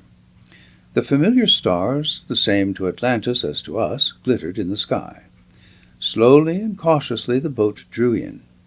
There were 2 rowers, and in the bows was a man enveloped in a dark cloak. As he came close to the shore, he stood up and looked eagerly around him. I saw his pale, earnest face in the clear moonlight. It did not need the convulsive clasp of Mona or the ejaculation of Manda to explain that strange intimate thrill which shot over me as I looked. The man was myself. Yes, I, Cyrus Headley, now of New York and Oxford. I, the latest product of modern culture, had myself once been part of this mighty civilization of old. I understood now why many of the symbols and hieroglyphs which I had seen around me had impressed me with their vague familiarity. Again and again I had felt like a man who strains his memory because he feels that he is on the edge of some great discovery, which is always awaiting him, and yet is always just outside his grasp. Now, too, I understood that deep soul thrill which I had encountered when my eyes met those of Mona. They came from the depths of my own subconscious self, where the memories of 12,000 years still lingered. Now the boat had touched the shore, and out of the bushes above there had come a glimmering white figure. My arms were outstretched to enfold it. After one hurried embrace I had half lifted, half carried her into the boat. But now there was a sudden alarm. With frantic gestures I beckoned to the rowers to push out. It was too late. Men swarmed out of the bushes. Eager hands seized the side of the boat. In vain I tried to beat them off. An axe gleamed in the air and crashed down upon my head. I fell forward dead upon the lady, bathing her white robe in my blood. I saw her screaming, wild-eyed and open-mouthed, while her father dragged her by her long black hair from underneath my body. Then the curtain closed down. Once again a picture flickered up upon the silver screen. It was the inside of the house of refuge which had been built by the wise Atlantean for a place of refuge on the day of doom. That very house in which we now stood. I saw its crowded, terrified inmates at the moment of the catastrophe.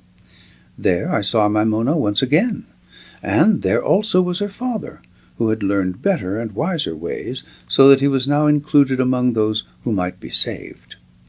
We saw the great hall rocking like a ship in a storm, while the awestruck refugees clung to the pillars or fell upon the floor. Then we saw the lurch and fall as it descended through the waves. Once more the scene died away, and Manda turned, smiling, to show that all was over. Yes, we had lived before, the whole group of us, Manda and Mona and I, and perhaps shall live again, acting and reacting down the long chain of our lives. I had died in the upper world, and so my own reincarnations had been upon that plane. Manda and Mona had died under the waves, and so it was there that their cosmic destiny had been worked out. We had, for a moment, seen a corner lifted in the great dark veil of nature, and had one passing gleam of truth amid the mysteries which surround us. Each life is but one chapter in a story which God has designed. You cannot change its wisdom or its justice until, in some supreme day, from some pinnacle of knowledge, you look back and see at last the cause and the effect, acting and reacting, down all the long chronicles of time. This newfound and delightful relationship of mine may have saved us all a little later, when the only serious quarrel which we ever had broke out between us and the community with which we dwelt. As it was, it might have gone ill with us, had not a far greater matter come to engage the attention of all, and to place us on a pinnacle in their estimation. It came about thus. One morning, if such a term can be used where the time of day could only be judged by our occupations, the professor and I were seated in our large common room. He had fitted one corner of it as a laboratory, and was busily engaged in dissecting a gastrostomus which he had netted the day before. On his table was scattered a litter of amphipods and copepods, with specimens of Velella, Ianthina, Physalia, and 100 other creatures whose smell was by no means as attractive as their appearance. I was seated near him, studying an Atlantean grammar, for our friends had plenty of books printed in curious right-to-left fashion upon what I thought was parchment, but which proved to be the bladders of fishes, pressed and preserved. I was bent on getting the key which would unlock all this knowledge, and therefore I spent much of my time over the alphabet and the elements of the language. Suddenly, however, our peaceful pursuits were rudely interrupted by an extraordinary procession which rushed into the room. First came Bill Scanlon, very red and excited, one arm waving in the air, and, to our amazement, a plump and noisy baby under the other. Behind him was Berbrix, the Atlantean engineer, who had helped Scanlon to erect the wireless receiver. He was a large, stout, jovial man as a rule, but now his big fat face was convulsed with grief. Behind him again was a woman whose straw-colored hair and blue eyes showed that she was no Atlantean, but one of the subordinate race which we traced to the ancient Greeks. "Look at here, boss," cried the excited Scanlon. "This guy Berbrix, who's a regular feller, is going clean goofy, and so is this skirt whom he is married, and I guess it is up to us to see that they get a square deal. Far as I understand it, she is like a nigger would be down south, and he said a mouthful when he asked her to marry him, but I reckon that's the guy's own affair, and nothing to us." "Of course it is his own affair," said I. "What on earth has bitten you, Scanlon?" "It's like this, boss. Here has a baby come along. It seems the folk here don't want a breed of that sort nohow, and the priests are out to offer up the baby to that dumb image down yonder. The chief high muckamuck got hold of the baby and was sailing off with it, but Berbrix yanked it away, and I threw him down on his ear-hole, and now the whole pack are at her heels, and—" Scanlon got no further with his explanation, for there was a shouting and a rush of feet in the passage. Our door was flung open, and several of the yellow-clad attendants of the temple rushed into the room. Behind them, fierce and austere, came the high-nosed, formidable priest. He beckoned with his hand, and his servants rushed forward to seize the child. They halted, however, in indecision, as they saw Scanlon throw the baby down among the specimens on the table behind him, and pick up a pike with which he confronted his assailants. They had drawn their knives, so I also ran with a pike to Scanlon's aid, while Berbrix did the same. So menacing were we that the temple servants shrank back, and things seemed to have come to a deadlock. "Mr. Headley, sir, you speak a bit of their lingo," cried Scanlon. "Tell them there ain't no soft pickings here. Tell them we ain't giving away no babies this morning, thank you. Tell them there'll be such a rough house as they never saw if they don't vamoose the ranch. There now, you asked for it, and you've got it good and plenty, and I wish you joy." The latter part of Scanlon's speech was caused by the fact that Dr. Maracot had suddenly plunged the scalpel with which he was performing his dissection into the arm of one of the attendants who had crept round and had raised his knife to stab Scanlon. The man howled and danced about in fear and pain, while his comrades, incited by the old priest, prepared to make a rush. Heaven only knows what would have happened if Manda and Mona had not entered the room. He stared with amazement at the scene, and asked a number of eager questions from the high priest. Mona had come over to me, and with a happy inspiration I picked up the baby and placed it in her arms, where it settled down and cooed most contentedly. Manda's brow was overcast, and it was clear that he was greatly puzzled what to do.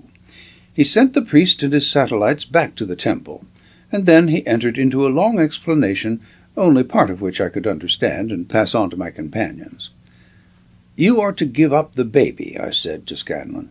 "Give it up? No, sir, nothing doing." "This lady is to take charge of mother and child." "That's another matter. If Miss Mona takes it on, I'm contented. But if that bindle stiff of a priest—" No, he cannot interfere. The matter is to be referred to the council. It is very serious, for I understand Manda to say that the priest is within his rights, and that it is an old-established custom of the nation. They could never, he says, distinguish between the upper and lower races if they had all sorts of intermediates in between. If children are born, they must die. That is the law. Well, this baby won't die anyhow. "I hope not. He said he would do all he could with the council, but it will be a week or two before they meet, so it's safe up to then, and who knows what may happen in the meantime?" Yes, who knew what might happen? Who could have dreamed what did happen?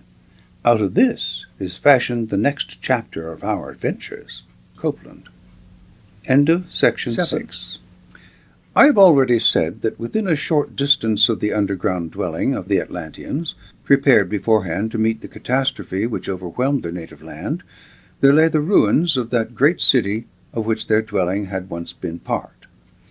I have described also how, with the vitrine bells charged with oxygen upon our heads, we were taken to visit this place, and I tried to convey how deep were our emotions as we viewed it.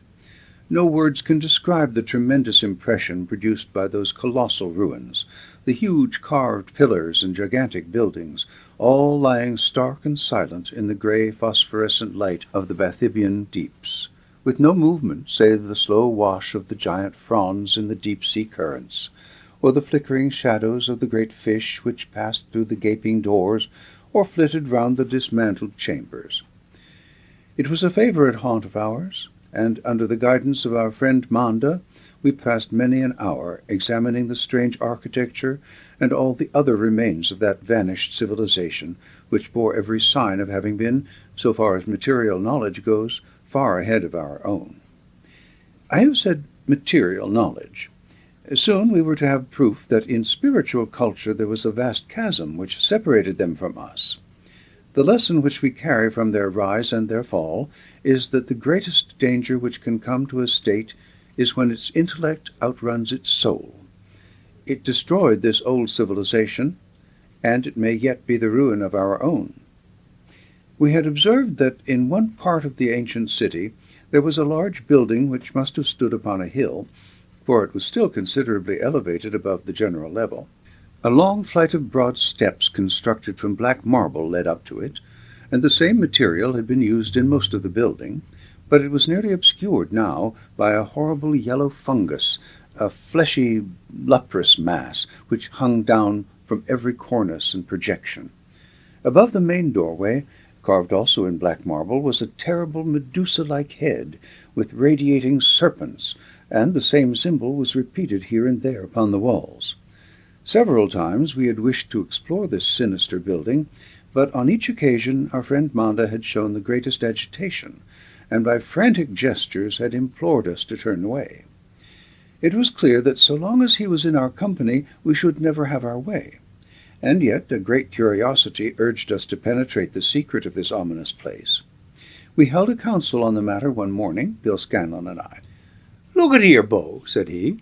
"There is something there that this guy does not want us to see, and the more he hides it, the more of a hunch I have that I want to be set wise to it. We don't need no guides any more, you or I. I guess we can put on our own glass tops and walk out of the front door, same as any other citizen.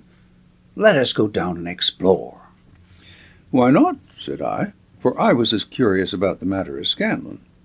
"Do you see any objection, sir?" I asked, for Dr. Maracot had entered the room. "Perhaps you would care to come down with us and fathom the mystery of the Palace of Black Marble?" "It may be the Palace of Black Magic as well," said he. "Did you ever hear of the Lord of the Dark Face?" I confess that I never did.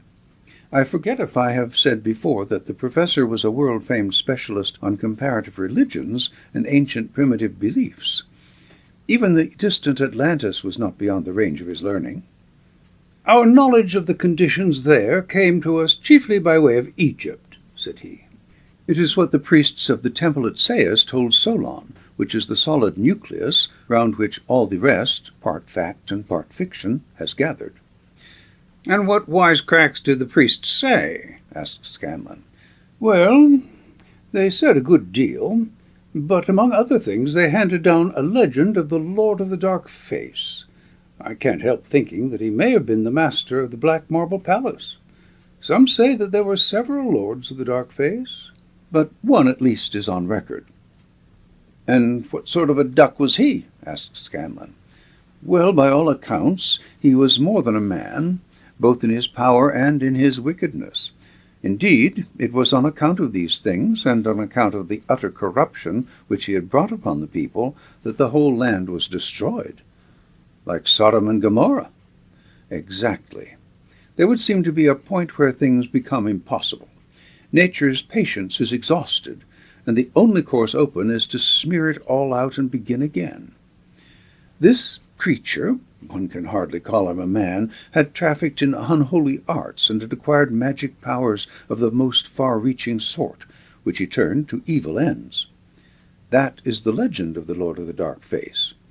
It would explain why his house is still a thing of horror to these poor people, and why they dread that we should go near it. Which makes me the more eager to do so, I cried. Same here, Bo, Bill added. I confess that I too should be interested to examine it, said the professor. I cannot see that our kind hosts here will be any the worse if we make a little expedition of our own, since their superstition makes it difficult for them to accompany us. We will take our opportunity and do so. It was some little time before that opportunity came, for our small community was so closely knit that there was little privacy in life.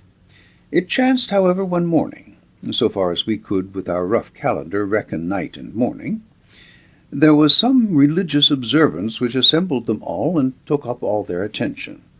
The chance was too good for us to miss, and having assured the two janitors who worked the great pumps of the entrance chamber that all was right, we soon found ourselves alone upon the ocean bed and bound for the old city.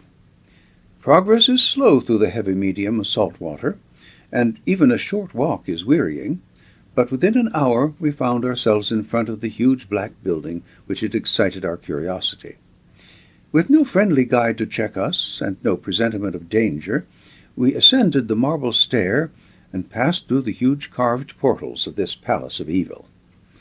It was far better preserved than the other buildings of the old city, so much so, indeed, that the stone shell was in no way altered, and only the furniture and the hangings had long decayed and vanished.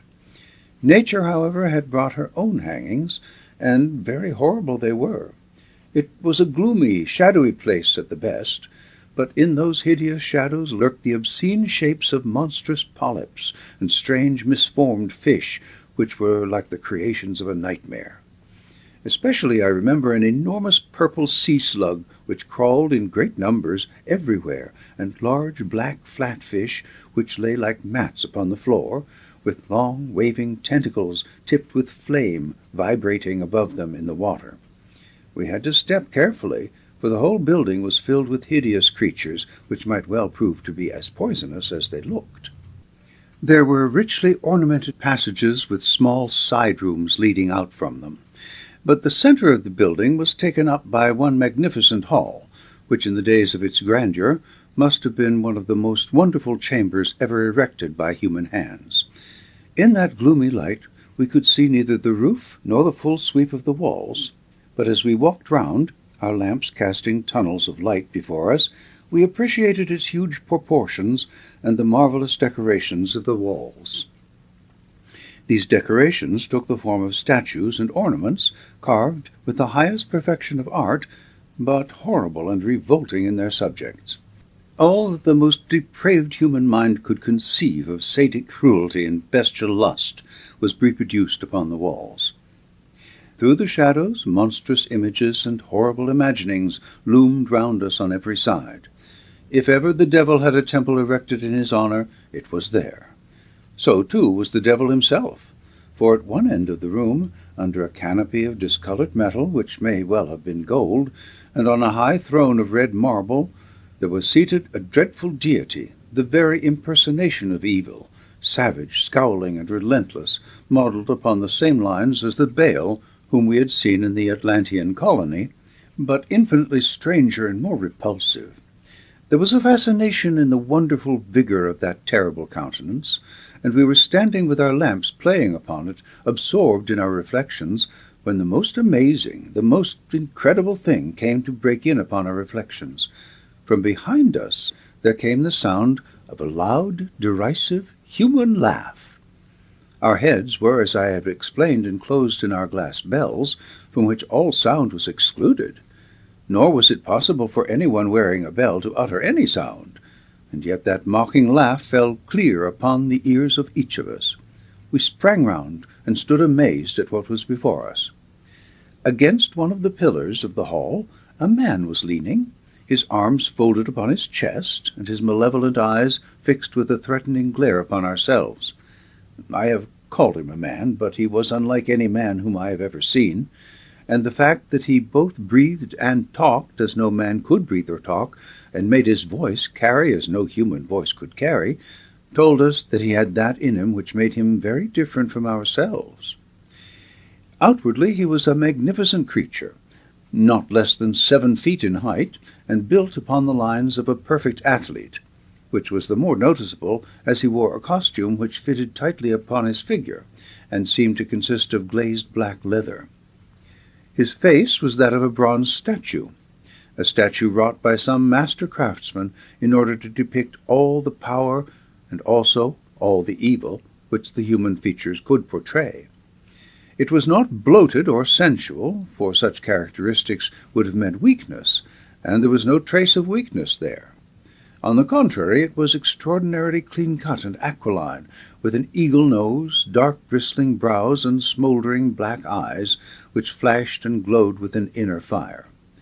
It was those remorseless, malignant eyes, and the beautiful but cruel, straight, hard-lipped mouth, set like fate, which gave the terror to his face. One felt, as one looked at him, that, magnificent as he was in his person, he was evil to the very marrow, his glance a threat, his smile a sneer, his laugh a mockery. "Well, gentlemen," he said, talking excellent English in a voice which sounded as clear as if we were all back upon earth, "you have had a remarkable adventure in the past, and are likely to have an even more exciting one in the future, though it may be my pleasant task to bring it to a sudden end. This, I fear, is a rather one-sided conversation, but as I am perfectly well able to read your thoughts, and as I know all about you, you need not fear any misunderstanding. But you have a great deal, a very great deal, to learn."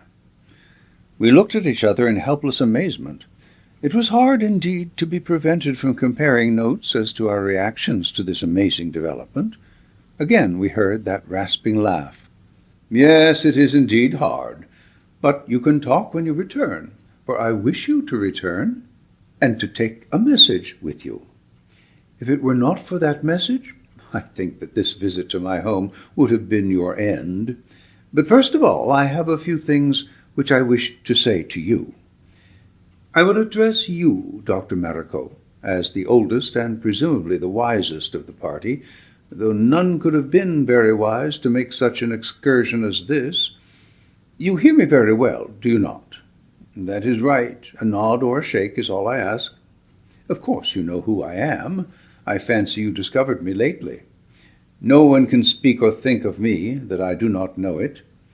No one can come into this my old home, my innermost intimate shrine, that I am not summoned. That is why these poor wretches down yonder avoid it, and wanted you to avoid it also.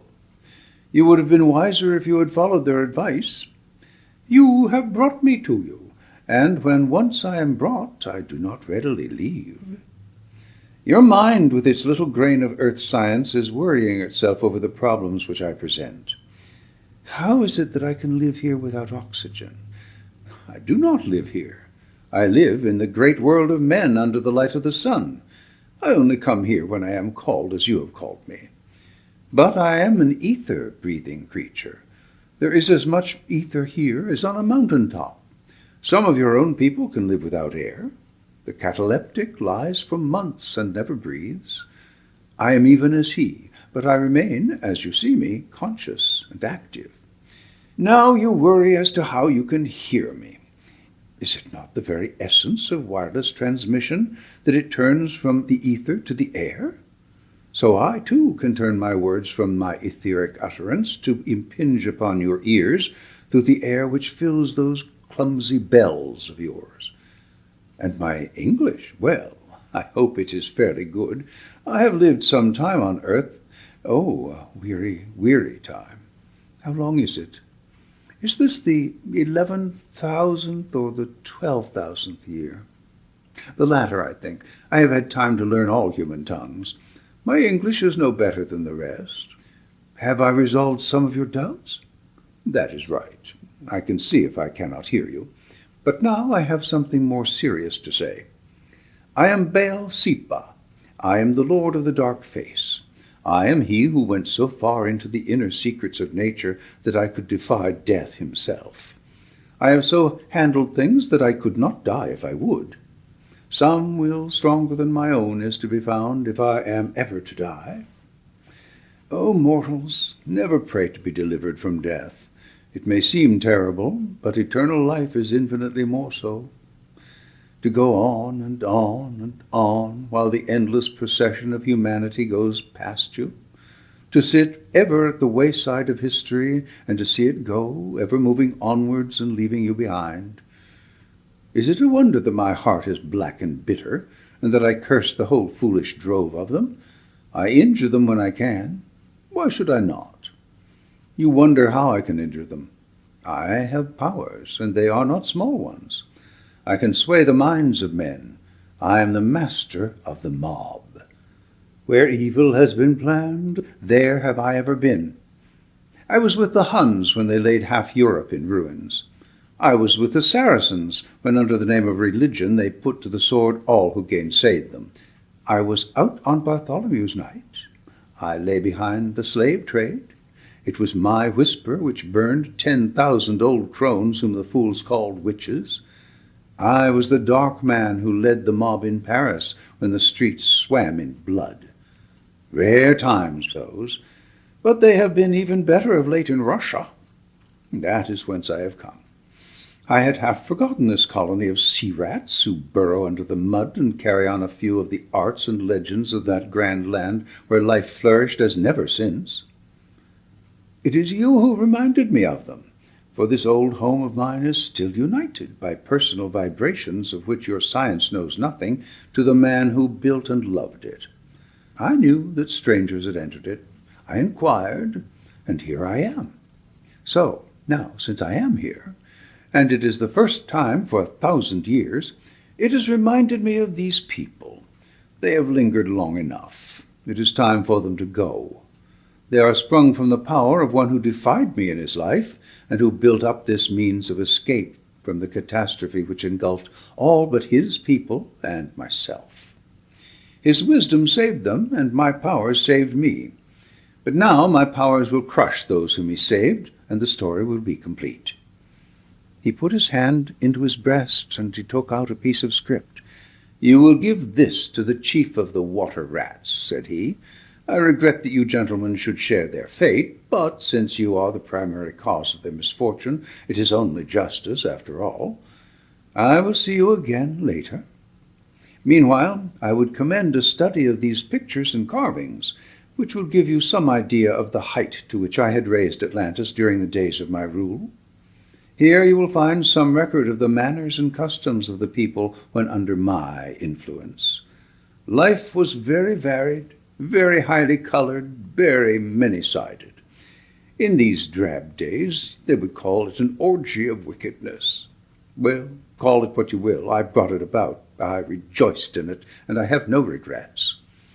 Had I my time again, I would do even so, and more, save only for this fatal gift of eternal life.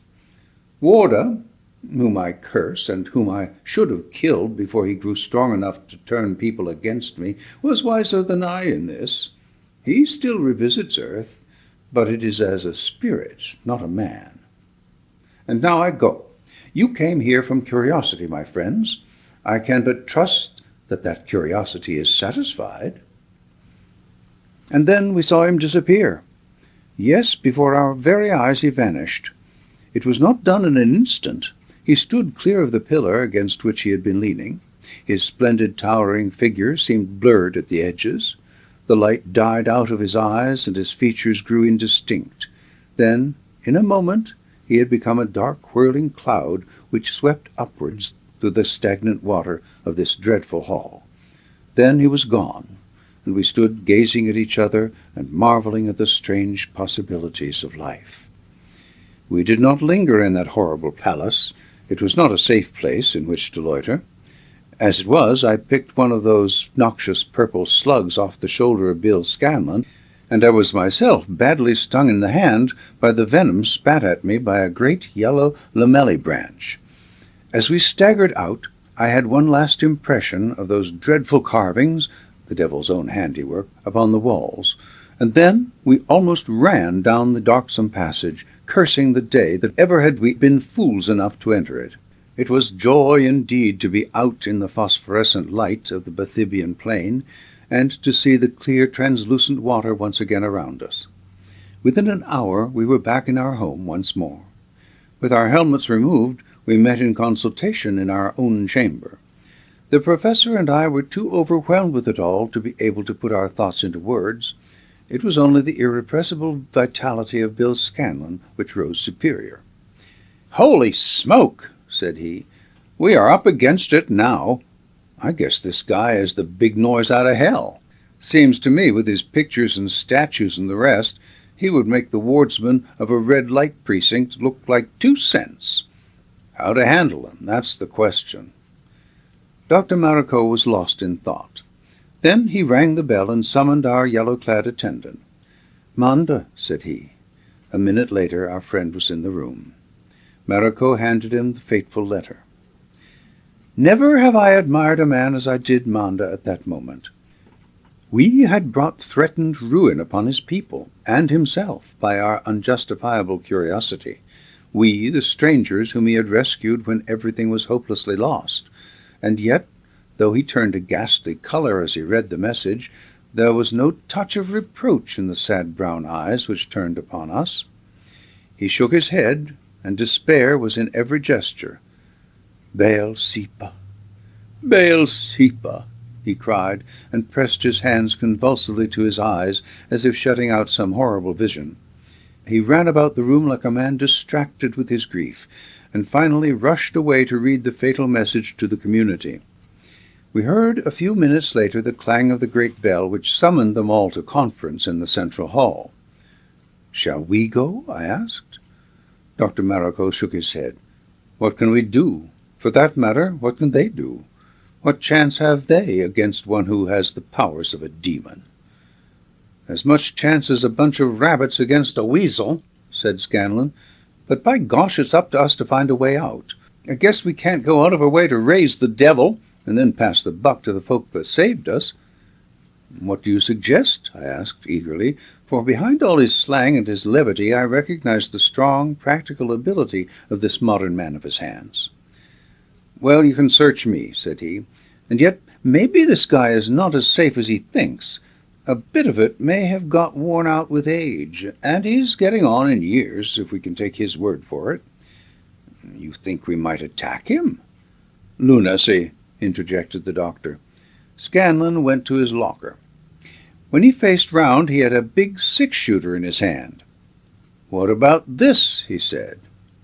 I laid hold of it when we got our chance at the wreck. "I thought maybe it might come in useful. I've a dozen shells here. Maybe if I made as many holes in the big stiff, it would let out some of his magic." "Lord save us! What is it?" The revolver clattered down upon the floor, and Scanlon was writhing in agonies of pain, his left hand clasping his right wrist. Terrible cramps had seized his arm, and as we tried to alleviate them, we could feel the muscles knotted up as hard as the roots of a tree.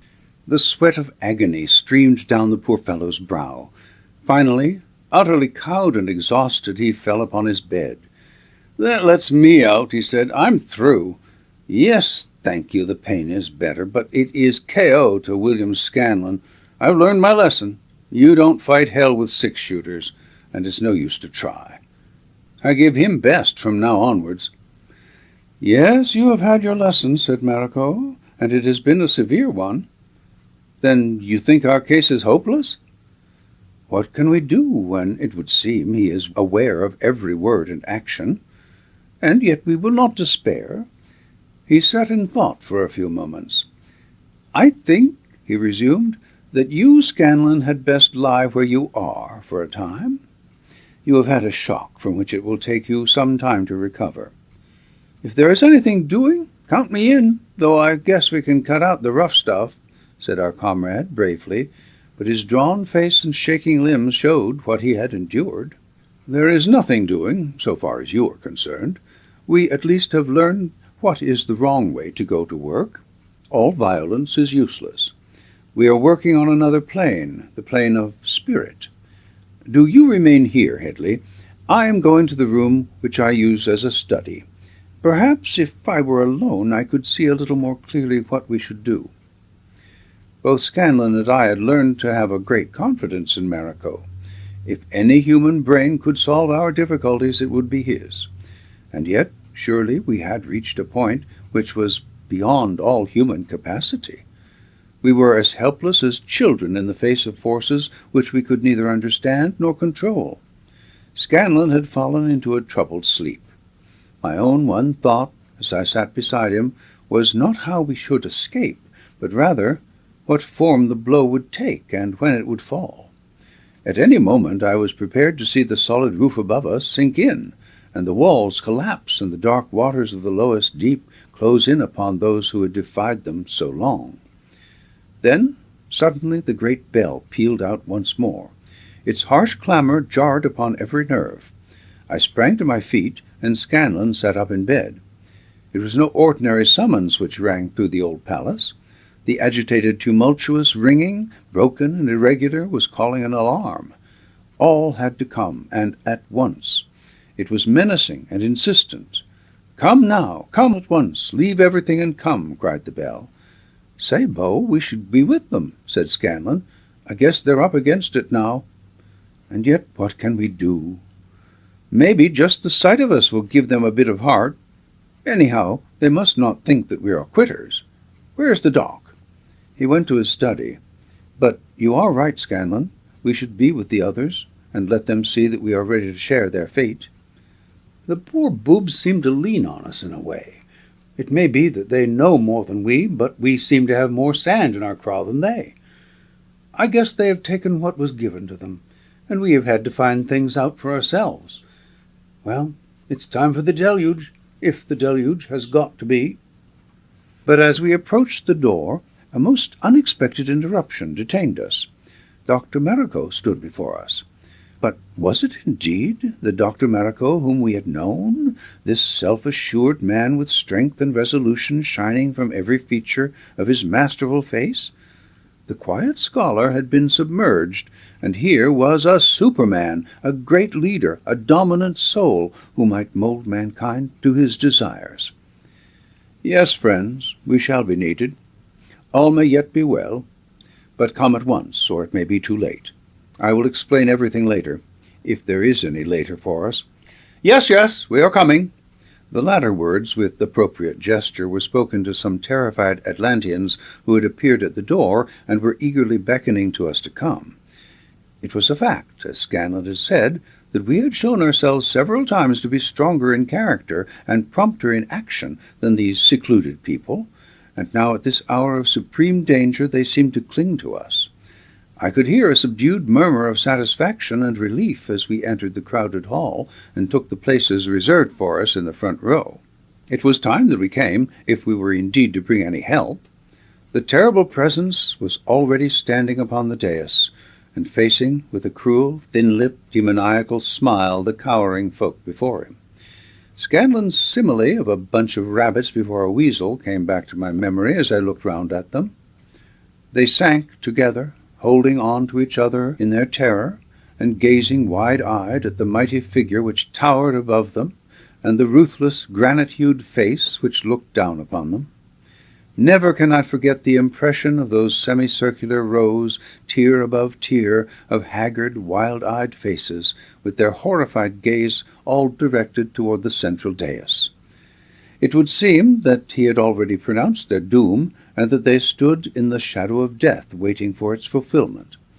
Manda was standing in abject submission, pleading in broken accents for his people, but one could see that his words only gave an added zest to the monster who stood sneering before him. The creature interrupted him with a few rasping words, and raised his right hand in the air, while a cry of despair rose from the assembly. And at that moment Dr. Maracot sprang upon the dais. It was amazing to watch him. Some miracle seemed to have altered the man. He had the gait and the gesture of a youth, and yet upon his face there was a look of such power as I have never seen upon human features yet. He strode up to the swarthy giant, who glared down at him in amazement. "Well, little man, what have you to say?" he asked. "I have this to say," said Maracot. "Your time has come. You have overstayed it. Go down. Go down into the hell that has been waiting for you so long. You are a prince of darkness. Go where the darkness is." The demon's eyes shot dark fire as he answered, "When my time comes, if it should ever come, it will not be from the lips of a wretched mortal that I shall learn it," said he. "What power have you that you could oppose for a moment one who is in the secret places of nature? I could blast you where you stand." Maracot looked into those terrible eyes without blenching.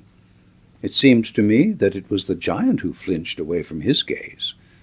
"Unhappy being," said Maracot, "it is I who have the power and the will to blast you where you stand. Too long have you cursed the world with your presence. You have been a plague spot infecting all that was beautiful and good. The hearts of men will be lighter when you are gone, and the sun will shine more brightly." "What is this? Who are you? What is that you are saying?" stammered the creature. "You speak of secret knowledge. Shall I tell you that which is at the very base of it? It is that on every plane the good of that plane can be stronger than the evil. The angel will still beat the devil. For the moment I am on the same plane on which you have been so long, and I hold the power of the conqueror. It has been given to me. So, again I say, down with you, down to hell to which you belong. Down, sir, down, I say, down." And then the miracle occurred.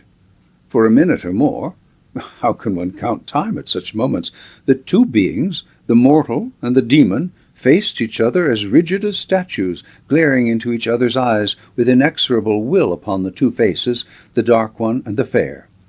Then, suddenly, the great creature flinched. His face convulsed with rage, he threw two clawing hands up into the air. "It is you, Warder, you cursed one! I recognize your handiwork. Oh, curse you, Warder, curse you, curse you!" His voice died away. His long, dark figure became blurred in its outline. His head drooped upon his chest. His knees sagged under him. Down he sank and down, and as he sank, he changed his shape. At first it was a crouching human being. Then it was a dark, formless mass, and then, with sudden collapse, it had become a semi-liquid heap of black and horrible putrescence, which stained the dais and poisoned the air. At the same time, Scanlon and I dashed forward onto the platform, for Dr. Maracot, with a deep groan, his powers exhausted, had fallen forward in helpless collapse. "We have won! We have won!" he muttered, and an instant later his senses had left him, and he lay half dead upon the floor. Thus it was that the Atlantean colony was saved from the most horrible danger that could threaten it, and that an evil presence was banished forever from the world. It was not for some days that Dr. Maracot could tell his story, and when he did, it was of such a character that, if we had not seen the results, we should have put it down as the delirium of his illness. I may say that his power had left him with the occasion which had called it forth, and that he was now the same quiet, gentle man of science whom we had known. "That it should have happened to me," he cried, "to me, a materialist, a man so immersed in matter that the invisible did not exist in my philosophy. The theories of a whole lifetime have crumbled about my ears." "I guess we have all been to school again," said Scanlon. "If ever I get back to the little hometown, I shall have something to tell the boys." "The less you tell them, the better, unless you want to get the name of being the greatest liar that ever came out of America," said I. "Would you or I have believed it all if someone else had told us?" "Maybe not, but say, Doc, you had the dope right enough. That great black stiff got his 10 and out as neat as ever I saw. There was no comeback there. You clean pushed him off the map. I don't know on what other map he has found his location, but it is no place for Will Scanlon anyhow." "I will tell you exactly what occurred," said the doctor. "You will remember that I left you and retired into my study. I had little hope in my heart, but I had read a good deal at different times about black magic and occult arts. I was aware that white can always dominate black if it can but reach the same plane. He was on a much stronger, I will not say higher, plane than we. That was the fatal fact. I saw no way of getting over it. I flung myself down on the settee and I prayed. Yes, I, the hardened materialist, prayed for help. When one is at the very end of all human power, what can one do save to stretch appealing hands into the mists which gird us round? I prayed, and my prayer was most wonderfully answered. I was suddenly aware of the fact that I was not alone in the room. There stood before me a tall figure, as swarthy as the evil presence whom we fought, but with a kindly, bearded face, which shone with benevolence and love. The sense of power which he conveyed was not less than the other, but it was the power of good, the power within the influence of which evil would shred away as the mists do before the sun. He looked at me with kindly eyes, and I sat, too amazed to speak, staring up at him. Something within me, some inspiration or intuition, told me that this was the spirit of that great and wise Atlantean who had fought the evil while he lived, and who, when he could not prevent the destruction of his country, took such steps as would ensure that the more worthy should survive, even though they should be sunk to the depths of the ocean. This wondrous being was now interposing to prevent the ruin of his work and the destruction of his children. With a sudden gush of hope, I realized all this as clearly as if he had said it. Then, still smiling, he advanced, and he laid his 2 hands upon my head. It was his own virtue and strength, no doubt, which he was transferring to me. I felt it coursing like fire down my veins. Nothing in the world seemed impossible at that moment. I had the will and the might to do miracles. Then, at that moment, I heard the bell clang out, which told me that the crisis had come. As I rose from the couch, the spirit, smiling his encouragement, vanished before me. Then I joined you, and the rest you know. "Well, sir," said I think you have made your reputation. If you care to set up as a god down here, I expect you would find no difficulty." "You got away with it better than I did, Doc," said Scanlon in a rueful voice. "How is it this guy didn't know what you were doing? He was quick enough on me when I laid hand on a gun, and yet you had him guessing." "I suppose that you were on the plane of matter, and that, for the moment, we were on that of the spirit," said the doctor thoughtfully. "Such things teach one humility. It is only when you touch the higher that you realize how low we may be among the possibilities of creation. I have had my lesson. May my future life show that I have learned it." So, this was the end of our supreme experience. It was but a little time later that we conceived the idea of sending news of ourselves to the surface, and that later, by means of vitrine balls filled with levagen, we ascended ourselves to be met in the manner already narrated. Dr. Maracot actually talks of going back. There is some point of ichthyology upon which he wants more precise information. But Scanlon has, I hear, married his wren in Philadelphia, and has been promoted as works manager of Marybanks, so he seeks no further adventure, while well, the deep sea has given me a precious pearl, and I ask for no more. End of section 7. End of the Maracot Deep by Sir Arthur Conan Doyle.